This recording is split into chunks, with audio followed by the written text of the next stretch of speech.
Hello, welcome to Inside China Auto and welcome to the Shanghai Auto Show 2025. Honestly, I'm psyching myself up a little bit because this is going to be a big one. It's a massive show. Our last Shanghai video was about 3.5 hours long. So settle in, get a drink. If you want to come back and do this video in stages, do so at your leisure. However you want to watch this video. It'll be a long one, but we're going to see every single car from the Shanghai Auto Show 2025. We've got 8 halls to go around, more than 100 brands to cover. As ever with this video, I'll do a little counter in the top corner over there, one of those corners where we count the Chinese brands. Some you can debate whether they're Chinese or not, if they're half-half joint ventures, like Smart, for example. Maybe I won't count them. Maybe I'll count them as a half. Let's see. But we've got a lot of new stuff going on here. We've got a lot of new production cars, a lot of new concept cars, and some real trends to follow, including a big fight back from the non-Chinese brands. So without further ado, let's get started. So I'm going to spin the camera around now, and we'll start, as ever, in Shanghai with the home favorites, let's call it, the home market. So SAIC, Shanghai Automotive, this is their home turf. They always tend to bring some new stuff here. What we're going to do is go around this hall. So we'll start on the right with MG, and we'll come back round to Rongwei over here. You might see it as Roe, that's how it's spelled, but the Chinese pronunciation is Rongwei. Of course, SAIC have a few brands. MG is one, Rongwei is the other. They have Rising, which is part of Rongwei now. It used to be a brand on its own. Now it's back part of Rising again, part of Rongwei again. They've got IM going abroad into some markets as IM presented by MG Motors. And they've got Maxus as well. And of course, they build some other foreign cars here in China as well. But the big thing on the MG stand, as well as a few small updates to the MG Cyberster, I believe, is this, the Cyber X concept car. So that's our first concept car of the show. Reminds me a lot of the iCar V23 in terms of its overall proportions, very chunky. You'll notice also the pop-up headlights. Now this is clearly a prototype because one of them has got stuck up, unless it's winking at me, but I'm not sure. One of them has got stuck up. Now these are generally all handmade, these prototypes, so that kind of thing can happen. Kind of a technical glitch in there. But I think that's quite funky. I like its boxy styling. I like the compact footprint. It's clearly got some good ground clearance under there as well. So it looks like it should be a genuine off-roader, this one. Might be a 4-seater, like the V23, not entirely sure. Might be a 5-seater. They haven't given us any interior shots of the Cyber X, but that is MG's second cyber car. The other one, of course, is the Cyberster. We'll take a quick look at it. They also have the MG5, which is getting on a bit now, and the MG6 also getting on a bit, and the MG7. Now this one actually might make it to international markets eventually. It's been around for a while, but they haven't actually taken it to international markets yet. Tell me if you like the look of that, because I do. I think that looks absolutely fantastic. But this is the Cyberster here, of course, with the scissor doors. Have a quick look at the cabin. With its 4-screen layout, you've got 3 behind the driver there, behind the steering wheel, and 1 just down in the middle. Looks pretty much the same cosmetically to the original Cyberster. So I'm not sure if there are any changes to that or not. Nice paint colour though. I do like that. And there's another black one in the back corner, but I'm not sure if they're going to maybe make a more sporty version of it. This one's got a carbon fibre bonnet with Morris garages on it. How far that company has changed from its original title. But MG, we're going to call that our first Chinese company because they are now 100% owned in China and they pretty much do most of their stuff here, even though they're still headquartered in the UK, in London, apparently. Now, one of the other things that SAIC do is they build Volkswagens. So Volkswagen have 2 partners in China, actually 3, I believe, that make cars for them. FAW, First Automotive Works, is one, and SAIC is the other. And this is the one that the Volkswagen have come to the show with 3 concepts. This is the one from SAIC. It's called the ID Era, and they haven't really shown us much of the inside. You see the windows and doors are closed. We can't get onto the stage. But this one is Volkswagen's first extended range vehicle. It's a 6-seater, full-size SUV, and it's really part of their fight back here in China because I myself have complained about Volkswagen a lot, that they've been really slow with their tech and they've had problems with CARIAD, their software company. But this looks pretty neat. This has very much got the Volkswagen DNA about it. It's got soft lines that also have some kind of strength to them at the same time. Sounds like marketing speak, that, doesn't it? But I like this. This is the ID era. Let me just slide through here. Now, one of the great things actually about the Shanghai show this year is it does feel like there are less people on the press days. So we might be able to get much more closer to cars than we would otherwise. But there you go. That is an extended range EV. Volkswagen's first. That one is not built on the platform that Xpeng has given to them. They've also got cars like the Lamando L over there. They've got a GTX version of the ID3 over here. So that's probably kind of a softly sporty version of the ID3. Can we get inside to see if they've done anything with the interior? We've got games console controllers there. Look at that. So I assume you can play games on it. This, of course, is one of the old original MEB platform ones. So they've got these rubbish kind of capacitive touch buttons there for your vents, and the two switches over there for your windows, which you have to press another button to open your rear windows. But hopefully they're moving away from that with the new brand of stuff. Got a Passat Pro here. You'll recognize some of these brands from Europe. I'm not even sure if they still sell a Passat in Europe. And then, one second, there we go. Also this one, which has a different Chinese, Tiguan L Pro, which of course is a European model. But that's the big deal here on the SAIC Volkswagen stand with the ID era. They've also got ID Aura and ID Evo, and you'll get to those in a moment. So then Audi. Now this is SAIC Audi, so SAIC also build Audis here in China, as do FAW. But the new Audi with, actually it is also over here. There we go, that's good. Let's see if we can get over to this one. Audi, as you may know, have launched a China-only Audi brand, which doesn't have 4 rings, has 4 letters. This stand is literally written on the show planners, Audi 4 rings, Audi 4 letters. So here it is. This is the Audi E5. I don't know if we can get a look at that around all these cleaners. They're clearly setting up here to have some kind of live show. There you go. So that's the production version of a car that we saw last year. Sorry, I'm trying to do a zoom. There we go. So that's the Audi E5. The security guard would be kind enough to stand backwards. That would be nice, but I don't think he's going to. So it looks actually very much the same as the Audi, I think it was called the E-Concept. Let's see if I can just slide in here just for one moment. See if I can just one moment. There we go. So this guy's going to let me in. Let's just quickly get a good look at this car from the front. There you go. So you see there's no 4 rings on the grille. So it's got kind of lighting around the outside of the grille. Let's just have a quick step up here. I'll just try and zoom back out again, actually, so we can get ourselves a full view. And there you go. So I've got lights across the plastic grille there. We're trying to be really quick here so I don't annoy them before they set up for the show. Let's have a quick look into the window. Look at the interior. That's really quite nice in there. They've got dual wireless chargers. They've got some microfiber suede across the dash rails there at the bottom. A lot of fabric here all across the back. They've got a full width screen from side to side, and as you can see, also camera mirrors too. So your little screens for your mirrors are in there.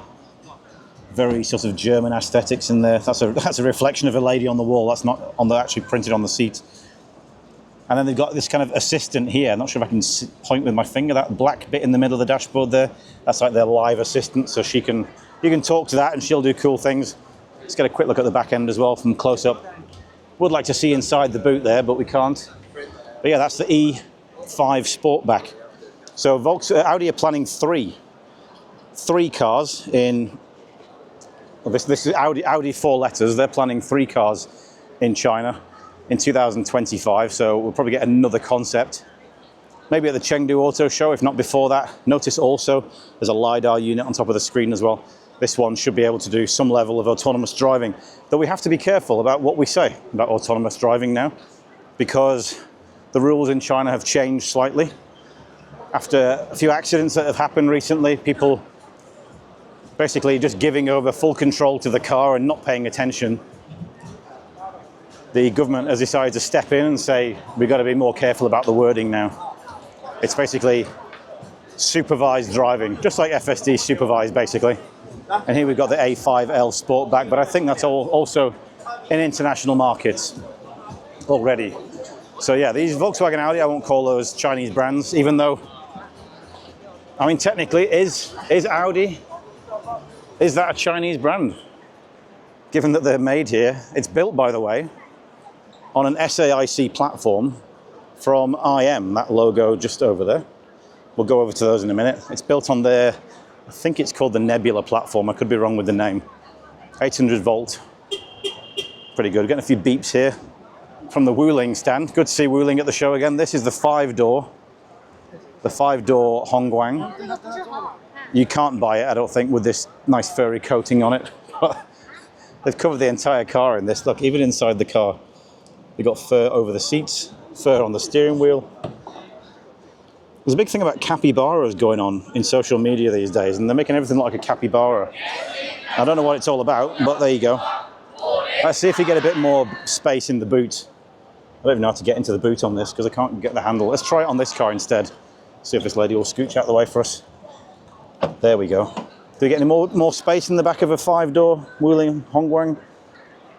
Yes, I'd say. That's more than you get in the standard version. And a bit more boots, a bit more leg space in the back as well. Interior setup's relatively similar with two fairly small screens there at the front. And no panoramic roof on this car either. But this is cheap and cheerful. You can pick this one up for about 60,000, maybe 50,000 RMB. It is, of course, an EV. Probably has about a 30 kilowatt motor, so it'll tootle along quite nicely, but it's not a supercar. They're also showing us the 2025 Xinguang, which is their saloon. See if I can get inside. Have a look inside. I haven't driven this one yet. I'd like to, so I'm not entirely sure what's changed. They've got a racy looking paint job on that one. One car I will show you though, very quickly, is this one. Look at this. This is their K car, and I honestly can't remember the name of it. It's not really a K car because it is bigger than a K car, but it looks like one. Little boxy fronts. This is kind of like Wuling's bread and butter, this. Little vans. There are tons of Wuling vans all over China. But a sliding rear door there. And this, wow, look at the, look at the door. It's basically metal inside with a leather handle. Cheap plastic door handle there. But you've got an actual genuine leather, well, it looks like genuine leather on the dashboard there. I'm not sure if it really is or not. Lots of chrome stuff, including a place to put your cigarette out. Fabric down here, kind of a stitched pattern, and all over the seats as well. Look at those, super retro style. And then you still get, of course, your usual plasticky stuff in the middle there. It's actually almost like rubber. A few little controls in the middle there, a little retro radio with a USB-A socket on it. And wow, they've got like metal. I don't think this is on the standard version. They've put that up there so they can put a fishing rod on it. There's a fishing rod over there, look. So this is obviously a kind of a slightly dolled up version for the show. Very interesting little car, that. They're super cheap, by the way. They're also electric. So you can enjoy all the electric features of a little spacious van. Let me quickly have a look at the Xinguang over here. They also, of course, have this one, which is also called the Xinguang, but this one is the Xinguang S. I seem to like the name Xinguang. There we go. So, pretty neat looking SUV. Let's dive into the Xinguang saloon. Now, Wuling have come so far since I first came to China this time, back in 2022. I mean, that's a pretty big screen in the middle there. Can we make it come on? They've not got the battery charger, I don't think, on this, which is weird for a show. One wireless charger, a few physical switches. But overall, pretty nice, if not inspired interior there. Some kind of fake marble design on the dashboard. Yeah. Not bad. And quite a lot of space in the back as well. Quite a lot of space in the back. Neat looking car, that. Neat looking saloon. And you can get that in a hybrid version as well. I think that one is the hybrid version, but you can get an electric version of that also. Now, next up. Oh, by the way, the reason they're in this hall is because they're part of SGMW, which is SAIC General Motors Wuling. So it's a kind of a joint venture with General Motors. Actually, probably the only profitable part of General Motors in China at the moment, because Wuling absolutely smash their sales every year with about 80,000 sales a month. This is a Maxus Chaji van. Chaji is a branded tea shop in China. So they're selling some of those here. Maxus, of course, in several international markets. Originally a British brand, I believe. But they've got a pickup truck. People walking around with balloon dogs here, which is quite fun. And then a pickup truck with a camper van on the back of it. Let's see if they've got anything new over at the back of Maxus. I'm not entirely sure what they had before, but they're obviously going pretty big on the pickups here. They don't sell many pickups in China. It's not a massive pickup truck market, but other markets like Australia, South Africa, Brazil, they're big markets for pickup trucks.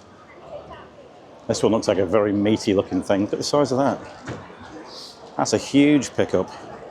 If you think that's big, wait until we get to the GAC stand. But a very useful amount of space in the back there if you're a contractor or a construction man, something like that. Of course, they do MPVs as well. They're not really making a big deal about those at the moment, it seems. And camper vans. Let's have a quick dive in here. There's a Maxus camper van. That looks pretty nice in there. You've got a bed over the cabin, dining table over there, probably a sink up here, I guess. Yeah, that's pretty nice. Decent looking driving seats as well. But yeah, this is the Mi for 9, I think.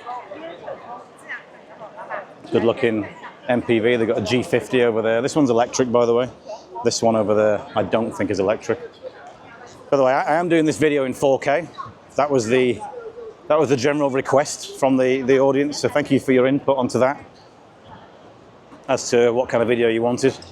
So I've reduced the frame rate because we're not doing sexy shots of the cars here, but we've got 4K, so you should get this in all of its brilliance. Now we've got Baojun. They're basically a partner brand of Wuling. So they're both made in Liuzhou, which is in Guangxi province, I believe. As I said, 3 years ago, they were making pretty dire cars, not very good. They've come so far in the last 3 years. It's incredible the kind of cars they're making. This is basically like the sister car to the YangWang saloon that we just saw a minute ago. And I'm going to see if I can slide around to, let's check this black one out here. No one's in this. This lady's getting a photograph taken. This guy's not filming, is he? I don't think. So there you go. That's the interior of the Baojun. That's actually pretty nice. We've got fabric speakers on the doors here. This is all soft touch materials on here. Lovely sort of leather seats. Leather center console, wireless charger on there. Same big screen in the middle, probably running the same Lynk OS that you get in other Wulings. And fabric on the bottom surfaces as well. Nice return for fabric, I have to say. I do like cars with fabric in them. Polestars and Volvos are pretty nice with their fabric inside. And look at that, that's actually a really good looking car too. Super sleek. Full width light bar across the back, just looped around at either end. Really nice. And the SUV version is this one, which is called the Yun, I think that says Yunhai. This one's got a bit weird proportions, to be honest. That rear 3/4, just a little bit odd there. Wheels are slightly small. Do like the orange colour though. And inside again, another lovely interior. Big screen in the middle there. That feels like a 16-inch screen. It's probably 15.4, but it does feel like a 16. Soft touch materials on the dashboard. Leather. You only get down to some kind of softish plastics down there. This one does get 2 wireless chargers though. Both ventilated, which is great. A nice little simple steering wheel there. Let's check out the back seats in this. Wouldn't mind driving one of these and checking this out on the road. That looks pretty spacious in there. Also get a few gold accents on the doors for your speakers and handles, switches. And they've got an aftermarket carpet in there for some reason. Let's see if we can open the boot. It's not a power boot on this, but plenty big. Look at the size of that. Probably a good 400 litres in there, I would say. And I bet we've got a good, yeah, even more space underneath there. Excellent. That's what we want. So yeah, Baojun doing some really nice stuff. Of course, you've probably seen the Yep. This is now in Brazil as a Chevrolet Spark. This is the Yep Plus, which means it comes with 4 doors. And we get a decent amount of space in there. We do, that's not bad. Quite, well, it's really deep actually, it goes all the way down there. So that's a useful amount of space on this. You might remember that they showed off a concept where all the wheels can turn 45 degrees and the car can spin on the spot. They don't seem to have brought that to the show today. But, oh, I'll just quickly show you this, by the way. Look, we've got 2 robots here. This is a Unitree robot.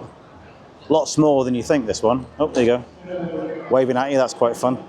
So this guy's controlling it on his phone here. You can shake hands with it too, by the way. This one actually competed in the world's first humanoid robot half marathon the other day. He's coming over to say hello. Let's see if we can do a handshake. Let's try this. Oh, there we go. Oh, he's waving again. He's waving. Hi. Thought he was going to come for a handshake. Oh, there we go. There's a handshake. Nice handshake with the Unitree rock. His little tiny head. Look at that. That's cute. And then we've got another humanoid robot. This one looks far too bloody real. That's a real human. That's a real human being. That's good though. I'll wave at them anyway. Thank you. That was a human with a half non-human face. This is the Yep. This is the normal Yep. You see, this one's only 3 doors, and this is what you get in a Yep. You even get electric front seats. Look at that. So I can press that button there, and that front seat. And this is a really affordable car. It's under 100,000 RMB. That's under £10,000. Good amount of legroom in the back of that. This is basically like a sister car to the Wuling Hongguang, the original square one, which I don't think they actually showed on the stand. Maybe they're not highlighting that one quite so much. But you get pretty big speakers there in your door, some soft touch materials. The seat seems to have stopped going backwards now. Is it going to carry on going backwards? No? Okay, I'll finish the job for it. Twin screens on there, they're probably about 11 inches, something like that. Overall, it's a bit dark in here because of the colour scheme and the lack of a panoramic roof. But that's what you get with a Baojun Yep, otherwise known as a Chevrolet Spark. In other markets, funky little off-road styling.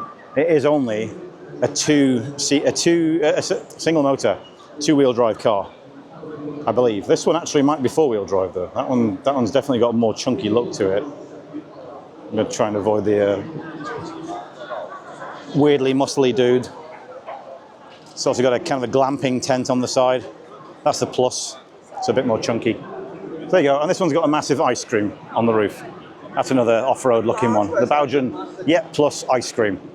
Now, Buick, they're also made by SAIC. There's some really cool stuff on this stand. They've got some E-Rev platform there. This one even has rear wheel steering as well.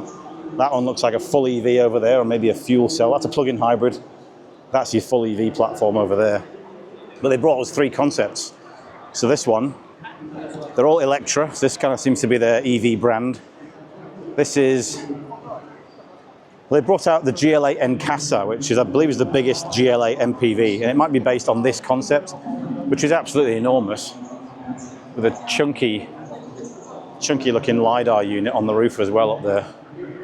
But that's pretty fun. Let me show you around the back of this so you can see what the back of this Electra GL8 concept is. This one has a different Chinese name. I don't recognize those characters. But there you go. That's the Buick MPV. Now check out this one over here. This is the Electra GS concept. And this is fit, I would say. Look at that. It's got kind of Aston Martin elements there at the back, kind of a resemblance to Aston Martin. Lovely wheels. Do like that yellow tone they've got in there. That's really cool. Kind of a 4-seater coupe saloon. I'll just glide around the front of here and interrupt this lady's live stream. It's got kind of Toyota vibes at the front, but a really, look how the nose curves down there. That's a really neat looking car. I do like the Electra GS. Hopefully they make more of those, rather than, I was going to show you the other Electra, but I don't know where it is. They have a saloon that's not very exciting. I was going to compare it to that, but yeah, if they bring us more of that one, yeah, I'm all for it. Here's another one. This is a different Electra SUV. Again, honestly, Buick do make some really attractive concepts, and they actually design these in their Buick design studio here in Shanghai. It'd be nice to go and visit that one day. But I like the lighting elements on the back of here. They're very neat. Look at those. So that's kind of an SUV concept that they're going for. I'll show you around the front of that in a moment after I'm finish this back of this guy's shot. And this one I think we've seen a few times. This is the Electra sedan. They might have updated this slightly. Look at the interior on that. I don't know if you can see inside the cabin, but it looks like the seats have got tons of legroom in there.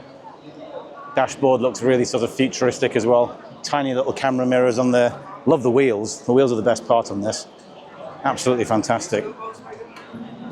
But I'm pretty sure we saw this one at a previous auto show. Nevertheless, it still looks very nice. I'm going to glide around the back of this camera now, so I don't interrupt whatever these guys are doing. I think they're waiting to do a live stream. There's the front of the Electra SUV. So the wheels are sticking out the sides there, actually. That's not quite legal, I don't think. But yeah, lovely concept. So the Americans are fighting back as well. At least Buick are. Let's see if Cadillac are doing anything similar. I believe these are also made by SAIC, the ones that are made in China. This one, the Escalade EV, probably isn't made in China. Escalade IQ, should call it. Look at the size of that. That's such an enormous car. I can't even fit it in the screen. Not sure I like the back ends on them. They look a bit sad, the way the lights fall down. Same with the optic here. Got a Lyric V over there. That might be a special version of a Lyric. Cadillac very much keeping to their design language, which is a strong one, so I'm not going to complain. But if you look at the interiors, they're not really up to spec with Chinese cars. I mean, that's pretty nice. It's a cool curved screen that comes all the way around the front, and you get a lot of physical controls down here, which some people will like, but just feel when the screen's a bit too slim to really do anything meaningful on. Oh, I like this though. You get a, I think this is a pocket on here. No, it's not. This is something moved on there. Don't know what it was. It's not a pocket. But yeah, interiors need a bit of an improvement, I think, for Cadillac, if they want to step things up. Anyway, let's move on to IM, because I did mention that the Audi that we saw earlier is using a platform from this brand. IM, as I mentioned, have also gone to Australia now.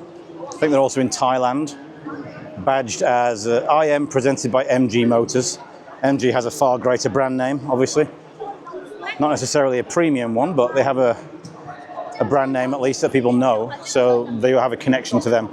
These have this funky little detail on the back here, the lights. You get a little dog on there. You can put writing on, tells when you're driving or parking or stuff like that. It's got a kind of a ducktail Aston Martin shape there. Now, appearance-wise, they're not my favourite. They are a bit droopy, a little bit melted, but the interiors are actually really quite interesting. Let me dive in the back of this one.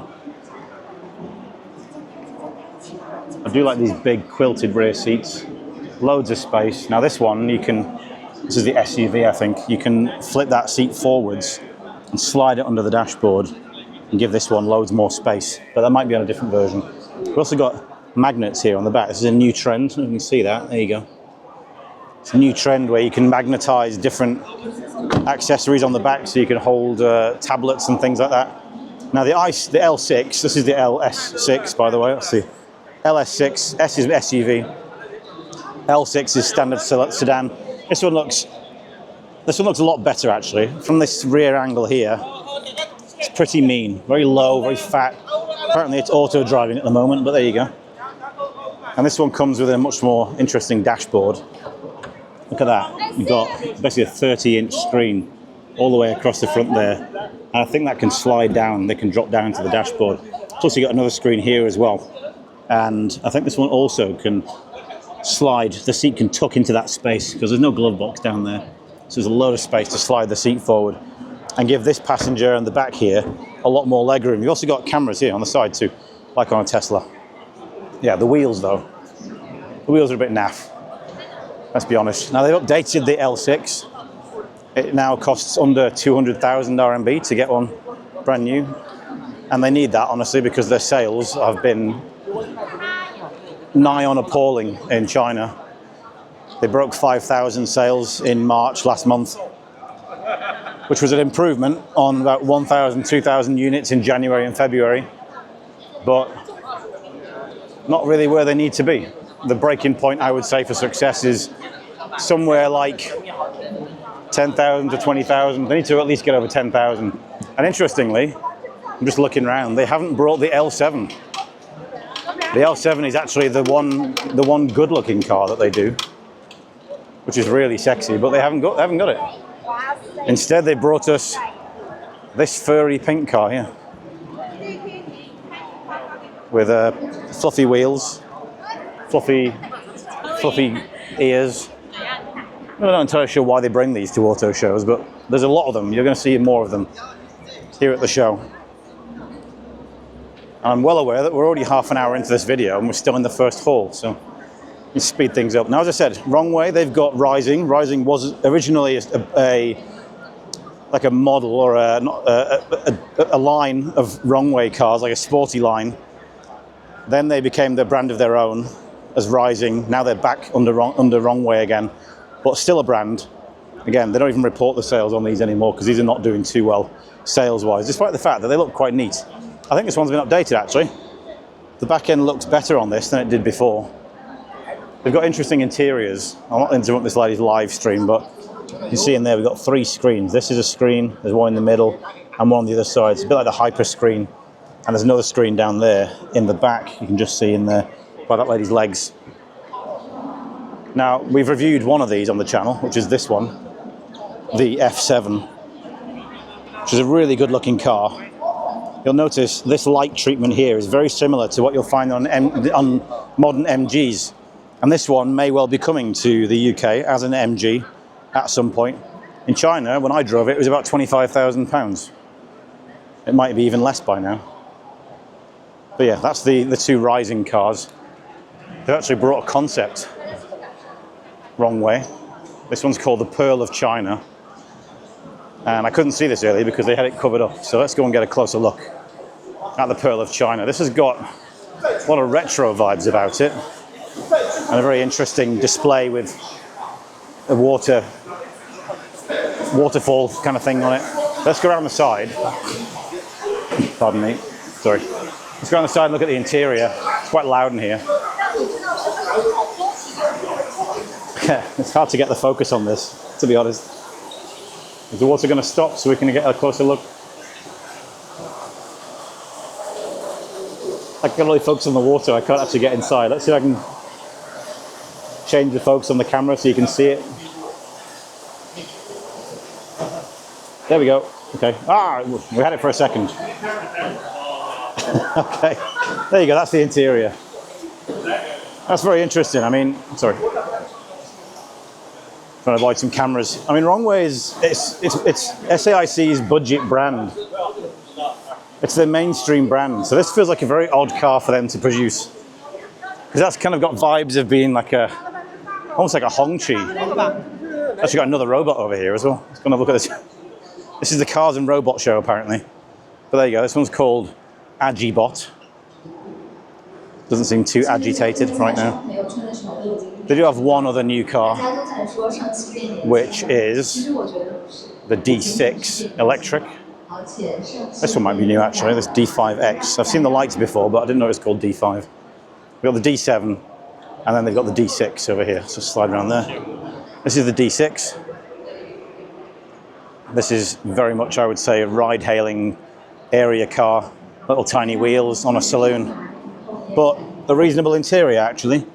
Lots of soft touch materials, very boring steering wheel. It's probably a 12-inch screen in the middle there. But a lot of legroom in the back.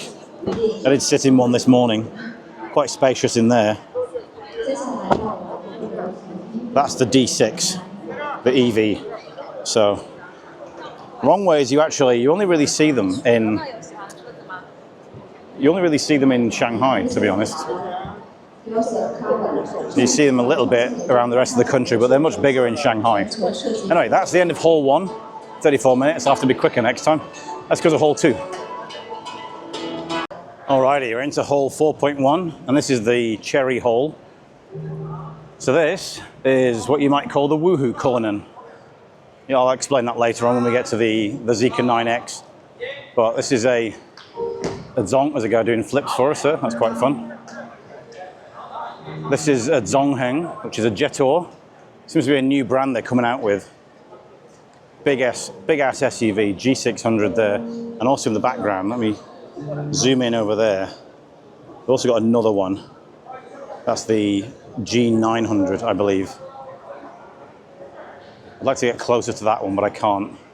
These are basically, as I said, just big ass SUVs. They're kind of, Jetour is a one of the rare off-road brands in China that does genuine off-road cars. Jetour Zongheng seems to be their new premium version. So we can get a bit closer. If I can just slide here onto the stand, get a look at the G700, which comes in normal SUV form there. Let's see if we can get a decent shot at one. Let's go around the side here. There we go. There's our G700. And that's kind of in this cyber style, which is becoming quite popular here in China. Do like those wheels. They're very funky. Let's just dive down there. Not interrupt this guy's filming. Someone's doing a live stream. But that's a very meaty beast. I mean, you can see how big it is compared to the people around it. We've also got the F700. This is a pickup truck. You can see here, we've got kind of a recycled plastic looking grille there and a light up. That's a digital logo. So presumably you can put messages on there as well. This was launched as a concept a while back. Let's just get a quick look in there. Clearly a concept in terms of how the seats look. Lots of soft touch materials. This one will also almost certainly become a real thing at some point in the future as pickup trucks are getting popular. Do like those lights on the back. And there's a real pickup bed in there. There you go. So that'll be a kind of a high-end pickup truck. And we can actually get close to the G900. There it is. So, I mean, that's a face that would hurt if it hit you, given how big it is. It says Jetour Ultimate. So just inside the grille there, it says Ultimate. And it's quite interesting at the back. Let me show you the back of it. Let's just step back far enough to make sure it still fits in the shot. Now this one can float. So if you look down there, little turbines. This one can float in water and drive, just like the YangWang U8 can do. Again, only a concept right now, although they have actually shown it floating. But yeah, so this is one of the trends you're going to see in the show, is the trend of floating cars, which the Chinese really seem to be pursuing quite a lot at the moment. Now what seems to happen in the Chinese car industry is, because the competition's so high, the brands, they really fight things out, you know? So they come up with interesting ideas, some of which are smart and good ideas, some of which probably won't really last very long. Now we can't get a look inside this one. Honestly, the G700 looks a lot like a Fangcheng Bao 5.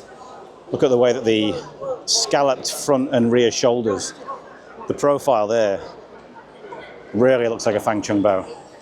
Very similar. Let's just dive in. You can see the inside there. Got some metal screws and a screen all the way across the top of the dashboard there, plus one in the middle. Looks pretty cool. We'll see whether we ever get near one of these in order to drive it.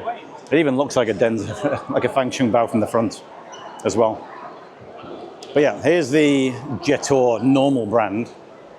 And this is their Shanghai T1. This is a fairly small SUV. I believe it's just a hybrid or a petrol car at the moment, not an EV. They have made a cool cyber version of it though, which again looks very funky, honestly. Lots of G-Wagon vibes about the overall look. And the interior, very bright and white. I mean, it's going to get dirty, but it looks ace. I do like that kind of aircraft style gear shifter there, or drive selector in the middle. And again, they've got the same funky wheels, cyberspace wheels, they call them. I like it. I like the Tank 300 in the cyberspace look, and I like the T1 as well.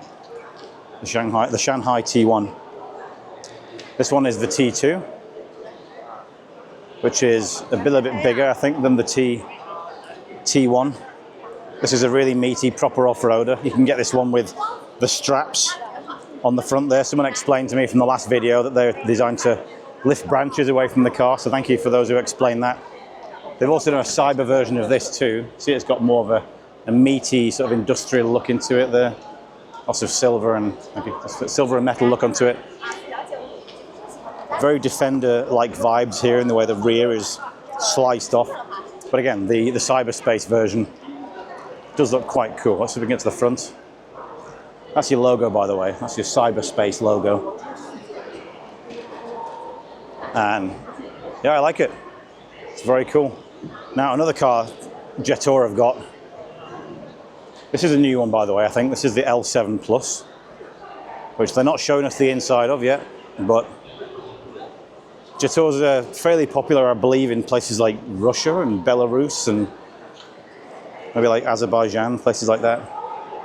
That's where they seem to do quite well. They're not in lots of other markets yet. This one, very clearly, this is the Shanghai L9. Does that light remind you of any other Chinese cars?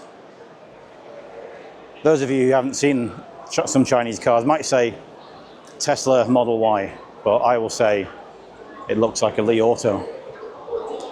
Very much like a Li Auto. So that's Jetour. Oh, they've also got this, by the way. We saw this in Chery's factory not long ago. Now, I don't know if you know how to read that name.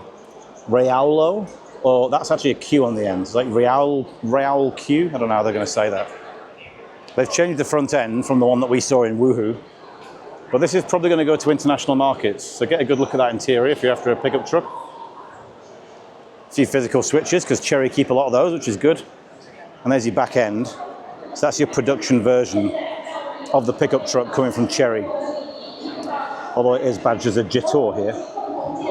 But it'll almost certainly come to Australia as a Chery. Now, also within the Chery family, we have Exceed. This is the one that's coming to the UK. I believe it's called the YangWang here in China. It's going to be badged as a JAC when it goes abroad. They don't want you to know this, probably, but a lot of these cars are just rebadged. They just change the badge around for different markets. So yes, this is the one you're going to, hang on, remember the very loud live stream here. Let me quickly dive inside. This is what you're going to get when you get this car in the UK, okay? So you're going to get, not real wood on the dashboard there. You're going to get leather seats. Oh, my camera's spinning around, there you go. You get some mounting points here, so you can kind of put a phone on there. That's a magnetic mounting point. A few physical controls, they're quite cool. And this screen around the back. It should come with the Lion OS. That looks like the Lion down there. So you can talk to that, and you can talk to it in different languages. It's not always perfect, but it's decent. And we get Sony speakers in here as well. But yeah, that's the Exceed, which will be a JAC in the UK. Probably be a JAC in some other markets as well. Now this one has got a new back end on it. It's not the prettiest back end in the world, but there you go. We've also got the Exceed Xlantics ET, which we've driven on the channel. Check out that video. We'll try and drive the ES at some point, but I won't cover that one in too much detail. We've done that one before. Now this is a concept called the TNG, which I think means Sky Machine. I'm not sure, but that's quite cool. Again, it's another SUV. This is a big trend at the auto show this year. SUVs are taking over. But I do like Exceed because they do come with concepts, but there you go. There's your SUV. One thing they haven't shown, which we predicted they would be a production version of the Exceed MPV, which they've been teasing in concept form for a few shows now, but haven't given us yet. So, sorry for that. It does look very cool, but it's not here, I'm afraid. We'll have to wait a bit longer. Now here's a new car. This is also Chery, as you can see up there. This is a new brand, as if Chery don't have enough already. This one's called the Curio spelt with a Q. And it looks a bit like the sloth from Utopia. Do you think? They let us get closer to this morning, but now they've put a big fence around it. It's an electric concept car. Basically, QQ is one of Chery's long-standing brands, and this is the latest model, the QQ ice cream, in this kind of racing edition. But they've decided that QQ is enough of a brand now to become a brand on its own. So it's a famous model. Here we go. That's the back end of it. Looks as sleepy at the back as it does at the front, but it's quite neat actually. Lovely spacious interior. Like the black and white colours, looks a bit like a Panda. Actually it's silver, not black, not white. But that's quite funky. This is the QQ Ant, Little Ant, which is a 4-seater. Not quite as basic as the QQ ice cream over there, but Looks a bit safer, a bit more well-made. They don't sell that one abroad, I don't believe. Got the Tiggo, sorry, not the Tiggo,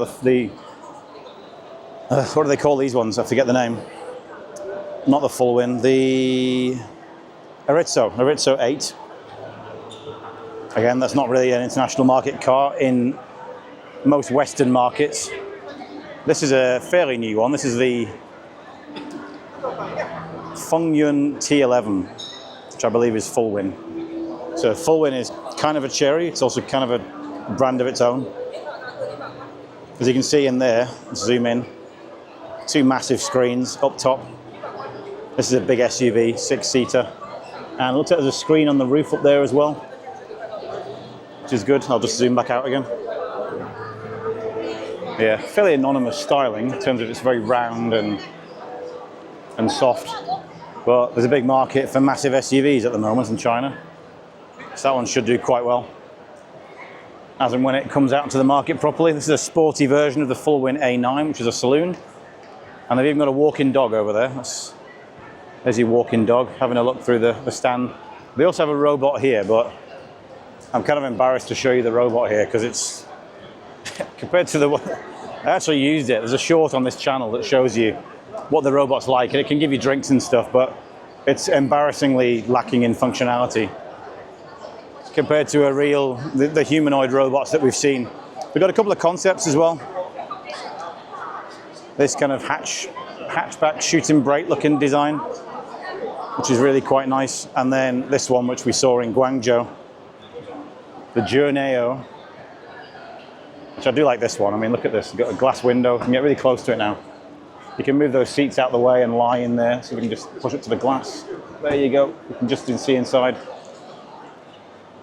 This is kind of like an MPV that's also an SUV. But as I said, it's a concept, so you know, it's not a reality just yet. But let's see, I like the idea of it. They've also got another brand that's looking to do an SUV MPV, but I was hoping they'd bring that. They haven't done. We'll get around to there in a minute.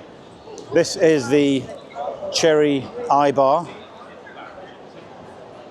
Zoom out a bit more. It's an autonomous bus, basically. So I'll show you the interior. You can spin these seats around, face backwards over there. Got a screen up there. That's a projected screen on the glass there. Screens on the side, and a big ball on the dashboard over there. And of course, this is the first of many, a flying car. This is Chery's version. Absolutely massive. And what happens here is the flying car part is the yellow frame, right, with the volocopter style thing on top. And this other bit in the middle, which looks like a helicopter cabin and a car, you can actually drive that. I don't see that anyone who's rich enough to own a helicopter is going to do that. They're going to drive around. There you go, dog. That's a little robot dog. I don't see anyone who's rich enough who's going to drive around in what looks like a helicopter pod on wheels, if I'm totally honest with you. But it's got big wings on it and a big tail wing as well. So some interesting stuff going on at Chery. I mean, they're trying things. I'll not focus on the look-seeds right now. I'll save those for when we get to the Himar brand, otherwise we will be here forever. Now, Smart. Smart have released a couple of things at the show. They've got an all-wheel drive Smart #5 and the Brabus #5. They've also brought this collaboration version with Keith Harry of the #3 with this very funky wrap on it. That's quite funky, but the real show stealer here. Sorry, the music's quite loud. There you go. The real show stealer here is this one. So the #5 Brabus. Brabus have been tuning Smarts for a long time now. About 20 years, actually. Smart's 27 years old this year. Brabus has been around since pretty much the beginning. See inside, we've got twin screens there. The Brabus comes with a Sennheiser sound system. You've got Alcantara steering wheel, Alcantara in the middle. Funky little Brabus headrests. Big panoramic roof. Adjustable air suspension, 95 millimeters of adjustment. And this is the most powerful Smart ever. So it's based on the SEA platform, as you know, from Zeekr. Comes with a 310 kilowatt motor on the back, 165 kilowatt motor on the front, so 475 kilowatts in total. 0 to 100, 3.9 seconds. A little bit slower, actually, than the less powerful #3 and #1, which is over there, that one. But yeah, it's nevertheless quite impressive. And notice also, by the way, got Brembo brake discs. Also got a LiDAR unit. I believe Smart use Deep Route for their autonomous driving. Hoping to try that if I get to try this car at some point. But yeah, that should move like off a shovel. As I self-censor myself there. Should be super quick. And it's very funky, yeah. Do I believe that Smart should be going so big? Maybe not, but if it makes them profitable and gives them a chance at getting a two-seater back again, then maybe. Now, Avatr, one of my favorite brands in the market here. This is their new car, the 06. I'll try and get you a better one. Let's go to a more obvious one up on the stage over here. So they've got, as you know, the 1.2. This is the kind of royal version of the 1.2. They've got the 1.1, which is over there. We've driven both of those. The 07, which is here, and now the 06. Let me try and find a better one to look at. I just want to get a decent shot of it. It's a very attractive car, actually, the 06. Very interesting design on this one. See, it's got the kind of like a lip here at the back. Now, I saw this and I thought that car looks like it should be a convertible. Well, guess what? We've had spy shots of a convertible version of this. I was hoping maybe they would show it at the show, but they haven't, which is a shame, but there you go. But yeah, lovely interior. There's a guy in the back there, but you can see. Big panoramic roof. The dashboard's very nice. So you get a screen, you got camera mirrors, by the way. You get a big screen all the way across the back there, just like on the 1.2, the car that we really liked. Same kind of ovalish octagonal steering wheel there. You get Meridian sound system, I believe. You get it in the higher level versions, and maybe you get it in this one too. And quite a lot of space, actually, in the back. Decent amount of room there. Also, you get the same halo screen on the front. And so step backwards carefully. That's the look of it. That's a good looker, isn't it? The 06, next to its brother, the 07 SUV. Both of these absolutely fantastic. Designed in Munich by Nadir Fagizadeh, if that's how you pronounce his name. An Iranian German, and I think he does a bloody marvellous job, actually. Now, Mercedes. I'm not going to focus on their other stuff, because I'm sure you all know what that is. But they brought us a concept, which is great. Well, I say it's great. You can decide when you see it if you think it's great. It is the Vision V. So they've been teasing their new van for a long time, and here it is. So, I mean, check out the grille. Looks like an FAW logo on there. Big shiny wheels. This guy's doing a live stream around the outside. So basically, this is going to be their concept. Well, they say it's nearly production ready. I mean, if you look at the interior, it's absolutely not a production ready car. Maybe their van, their V-Class in future, will look like that. I don't know. But if you zoom in on the side there, see there's a little screen on the B pillar just there. So presumably that will give you information about the car. I mean, it would be a very interesting van if it actually does come out looking like that. It's even got domes on the bonnet that ride into the front window there. Let's see if we can get a good view around the back side of this thing. Show you the interior. We've also got, by the way, the electric CLA.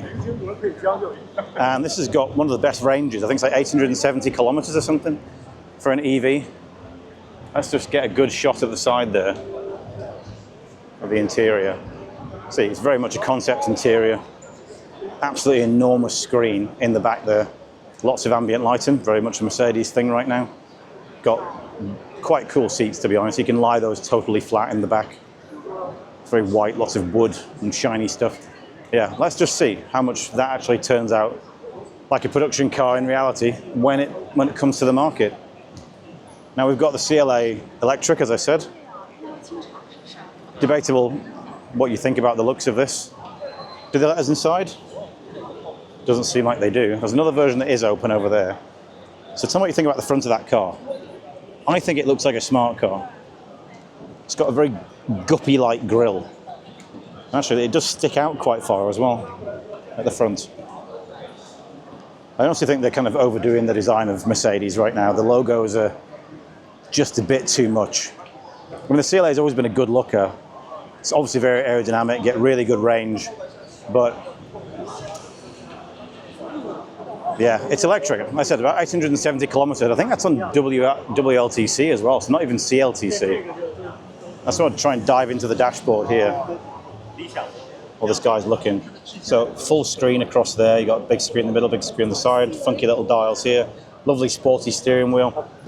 Unfortunately, it doesn't seem like we're going to get a proper good look at the interior on it, like to get the chance to sit in it, because it seems quite popular.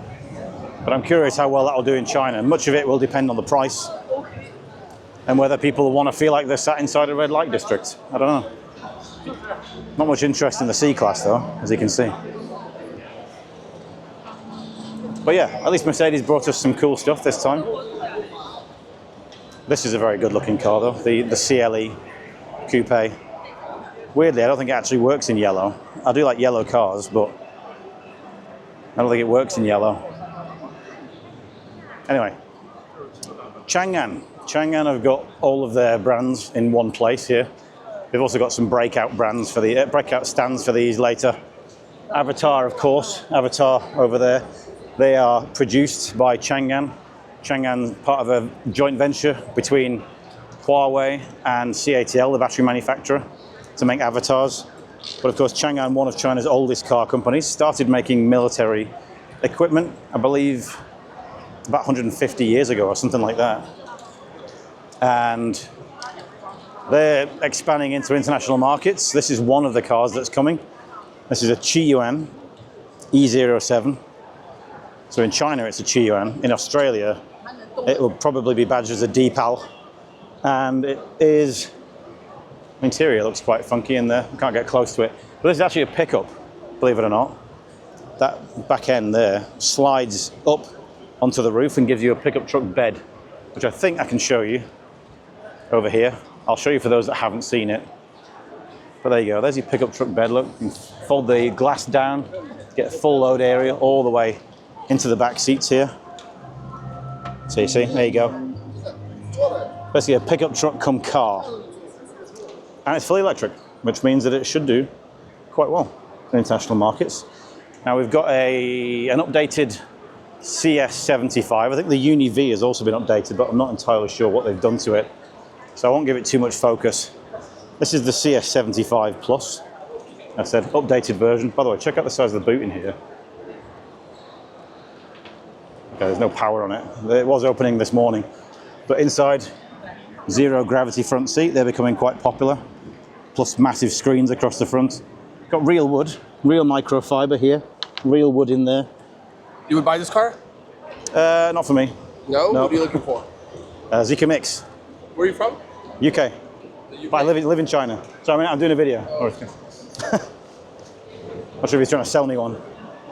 Right, as well as that, I'll show you the Deepal SO9 later. This is the Qiyuan Q07, and I believe this is massively affordable. I think I saw the prices of this yesterday. It's about 140,000 RMB, about 15,000 pounds, 16,000 pounds, $20,000. Let's just check it out. Let me show you the car. Oops, sorry. Hang on, let's do it again. I think it's an electric boot. There we go. I was trying to lift it up by myself. I keep forgetting it's electric. Look at the size of the boot. That's enormous. Absolutely huge boot. And a bit of space under there as well. These seats recline really a long way back. But you'll see we've got a big screen up at the front there. I'll try and dive in through the window, and I've got a plug there as well in the back, by the way. I believe this is a hybrid. Basically, you've got a big screen in there in the dashboard. They're playing with there. It's got some microfiber and leather materials in there. A lot of space in the back seats. As I said, this one, massively affordable. Might make it to international markets, badged as a Deepal. Have to see. As I said, I'll show you the Deepal SO9 on the Deepal stand. They're also making a big deal about the Warrior. This is the Changan pickup truck. Check out the overbite on that. Really sticks right out of the front there. But it's actually, let's check out the interior. Not bad. It's got a RB radio, CB radio in there. Couple of screens, top of the dashboard. Still feels like a pickup truck, to be honest with you. Check out the back seats. Decent amount of space. Big load bed, so a lot of space in there. That is, of course, a petrol car. I don't think it's a hybrid. Oh, and look. What do you know? I didn't see this earlier. Another flying car. This one feels much more like a real one. I think all the arms fold in. But that feels like a helicopter for two. I wouldn't want to get out, though, while the propellers were spinning. Or does it feel a bit legless? Anyway, let's head to iCar. Now, iCar, I was hoping they would bring the X25, which is, as I mentioned earlier, on the Chery stand, an MPV cum SUV. These guys, of course, make these funky little boxy retro-style cars. They do have a fluffy one, by the way, up there, on top of that stand, another fluffy car. But we drove this one on the channel. If you want to see our review of this, check that out. It wasn't too long ago, it was earlier this year. I like this retro looking one here with the chrome and the wood. But what I really like, a lot of live streamers, what I really like is this one. Now they told me they're not going to make this for a few years because it requires regulations or something. Like it would have to be taken off the road in 15 years in China. Which doesn't really feel like a real reason to not bring this car to market. It's basically a short pickup version of the V23 called V23P. And I believe, P for project, apparently. But I believe they should make it. So, even though I'm still annoyed at iCar for not really talking to us, nevertheless, I do still hope they bring the V23P to market. Right, then we've got a Bosch stand over here. Let's head to the next hall. Alrighty, into hall 5.1. And we got some interesting stuff going on in here. I'm going to briefly take you back to the Audi E5, by the way, which seems like they're going to be making it by SAIC and FAW. Now you get a few tech companies in here, Visteon, plus Horizon Robotics. They're all involved in drivetrains and stuff like that. So a lot of stuff going on that's also outside of the automotive space. Yo. So, sorry, I was getting called by someone that I know, camera guy from Denmark. Very good camera guy if you need one in China. But yeah, let me just give you some quick stats about this, by the way. This is the, as I mentioned, the E5 Sportback. And I did record some notes about this. So, 579 kilowatts of power, 776 horsepower. 0 to 100 in 3.4 seconds. So it's going to be super quick. They are going to do a quattro version, so a rear-wheel drive version and a front-wheel drive version. You've actually got aero down the front there, look. Aero on the bonnet there, which has been popped up slightly. 800-volt platform, 370 kilometers it can charge in 10 minutes. 27-inch 4K screen inside, 100 kilowatt-hour battery, and air suspension. So there you go. That's a few bits of information about the E5 that I forgot to give you when I showed you the first time. They've got a few more of them on the FAW stand than they had elsewhere. I do hope we see some of those on the road here in China, but we'll see. Pardon me, I've got hiccups. Here's an original Audi Quattro, the Legend. I think the new one channels that look quite well, albeit that's obviously not an estate, but it's good to see the old cars here. Sometimes they add a bit of colour to the stands.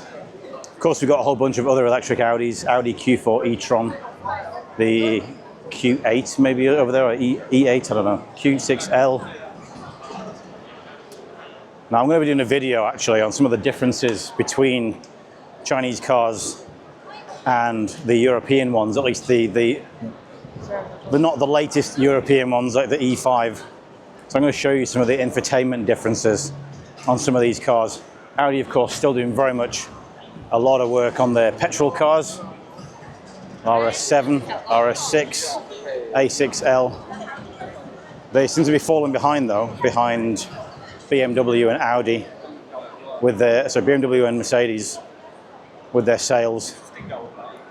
Now Volvo, we'll head over here. Apologies, by the way, if I neglect the camera work for a moment, because I've got to watch where I'm going at the same time, and sometimes I let the camera drop a little bit. Volvo haven't given us anything new at this show, really. I was hoping they would have the ES90 here, but they haven't. They've basically given us what they're calling the new XC90. Not all new, because it's clearly not. It's a 10-year-old car, but it's been updated a little bit. Let me see if they've got a V. Just want to see if I can zoom in down there. The hell is that? It's a doll sat on the couch, looks like a real person with a very big face. Anyway, yeah, let's just cruise around the back of the Volvo stand. So yeah, no ES90, that's disappointing. I was hoping we'd have the ES90. But they brought us the XC90, this is a plastic version. Or these plastic body panels with the frame underneath showing you the strong parts and what metals are used. Got new Thor's Hammer headlamps there and a new grille. But it's not so exciting, you've all seen that one before. Let's just glide down here. Yeah, they haven't even brought the EX90, which is, again, a massive shame. Because I think, well, I mean, they are going to sell it, but it will be expensive in China, no doubt about it. China is the only market, by the way, that's going to be keeping the S90. So they got a long wheelbase S90, which they're still making. China's going to be the only market that keeps it because saloons are still popular. It is still one of the best sellers in China, actually. Now here's an interesting one. This is a Porsche stand, which looks very interesting. I've been told this is quite a cool stand. You'll see up there on the back shelf, you've got an original. Let's move the camera down a little bit. Original 911 at the back there, and then different iterations of 911 right up to the new one. That last one looks like the GT kind of version. I forget what the name of it is now. There's a queue to get on the Porsche stand, so I'm not going to queue, I'm afraid. But I'll try and give you a shot from the outside. Spirit 70. What I do like about Porsche is they are one of the most colourful car brands. They're not shy of using colours. And they're all the better for it, if you ask me. All the better for it. This one, of course, with the famous flying pig paintwork. I'll try and get you a decent look at it. There we go.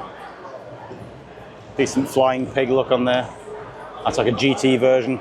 And then you've got the Macan. The electric Macan over there.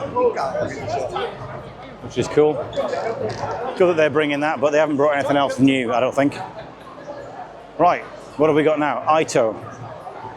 AITO, of course, one of Huawei's, I was going to say 4, now 5 brands.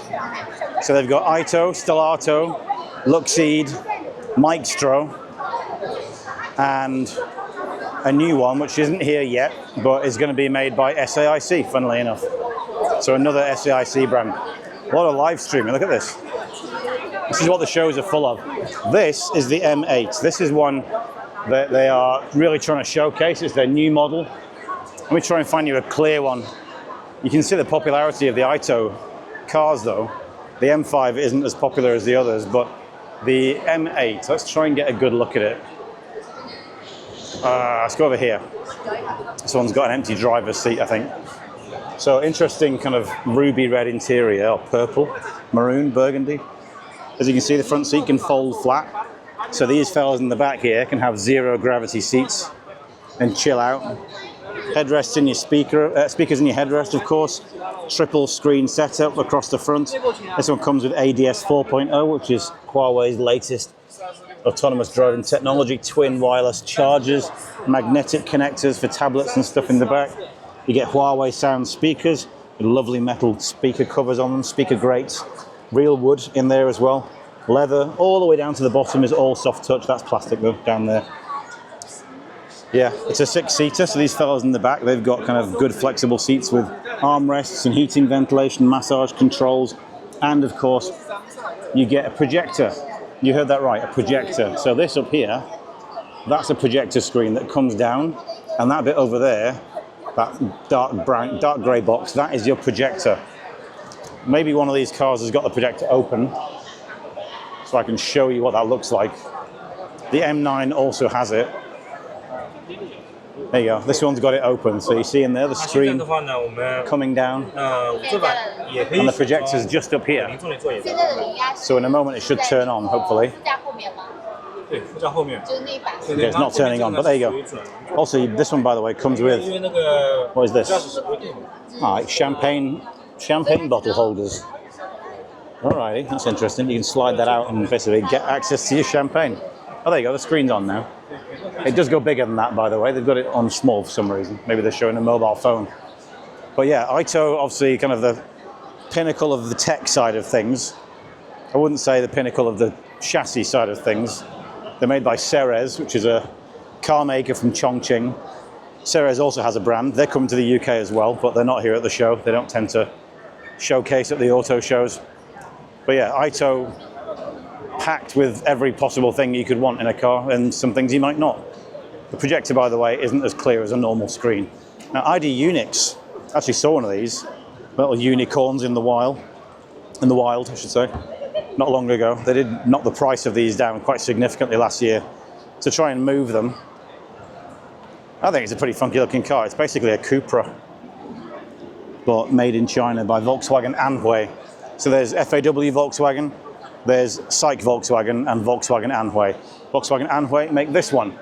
They also brought a concept. So this is Volkswagen and Huawei. Where's the concept? They brought, one of them brought a concept. Where is it? There's two over here. So Volkswagen and Huawei, they have brought the, let me check my notes here. They brought the ID Evo SUV. So where is the ID Evo? Oh, here, this is the ID Evo. I thought Evo was the big one. So they brought this, the ID Evo, made by Volkswagen and Huawei. Looks quite cattish at the front. Very feline. But this is part of, as I said, Volkswagen's fight back. Once the most popular, the best-selling brand in China. They've fallen out to second place behind BYD. But this is their new SUV. This one is built on Xpeng's platform. So this is the Xpeng collaboration, the first one. Should do 700 kilometers of range on a single charge, so it's fully electric. And it's an 800 volt platform. Now we can't get a good look at the interior, but you can see that it has twin screens there at the front. So two large screens, quite a lot of space in the back as well. So we can look inside there. Not the easiest thing to look at. But yeah, good that they're finally coming back with this one, the ID Evo. Now we also have, finally, the other Volkswagen car, the ID Aura. First Volkswagen concept. This one is more of a saloon, as you can see. This is based on the China-only CMP platform, I believe. And I mean, it's unmistakably a Volkswagen in the kind of the simplicity and the simplicity and the tautness of its design. Looks really quite lovely from the side.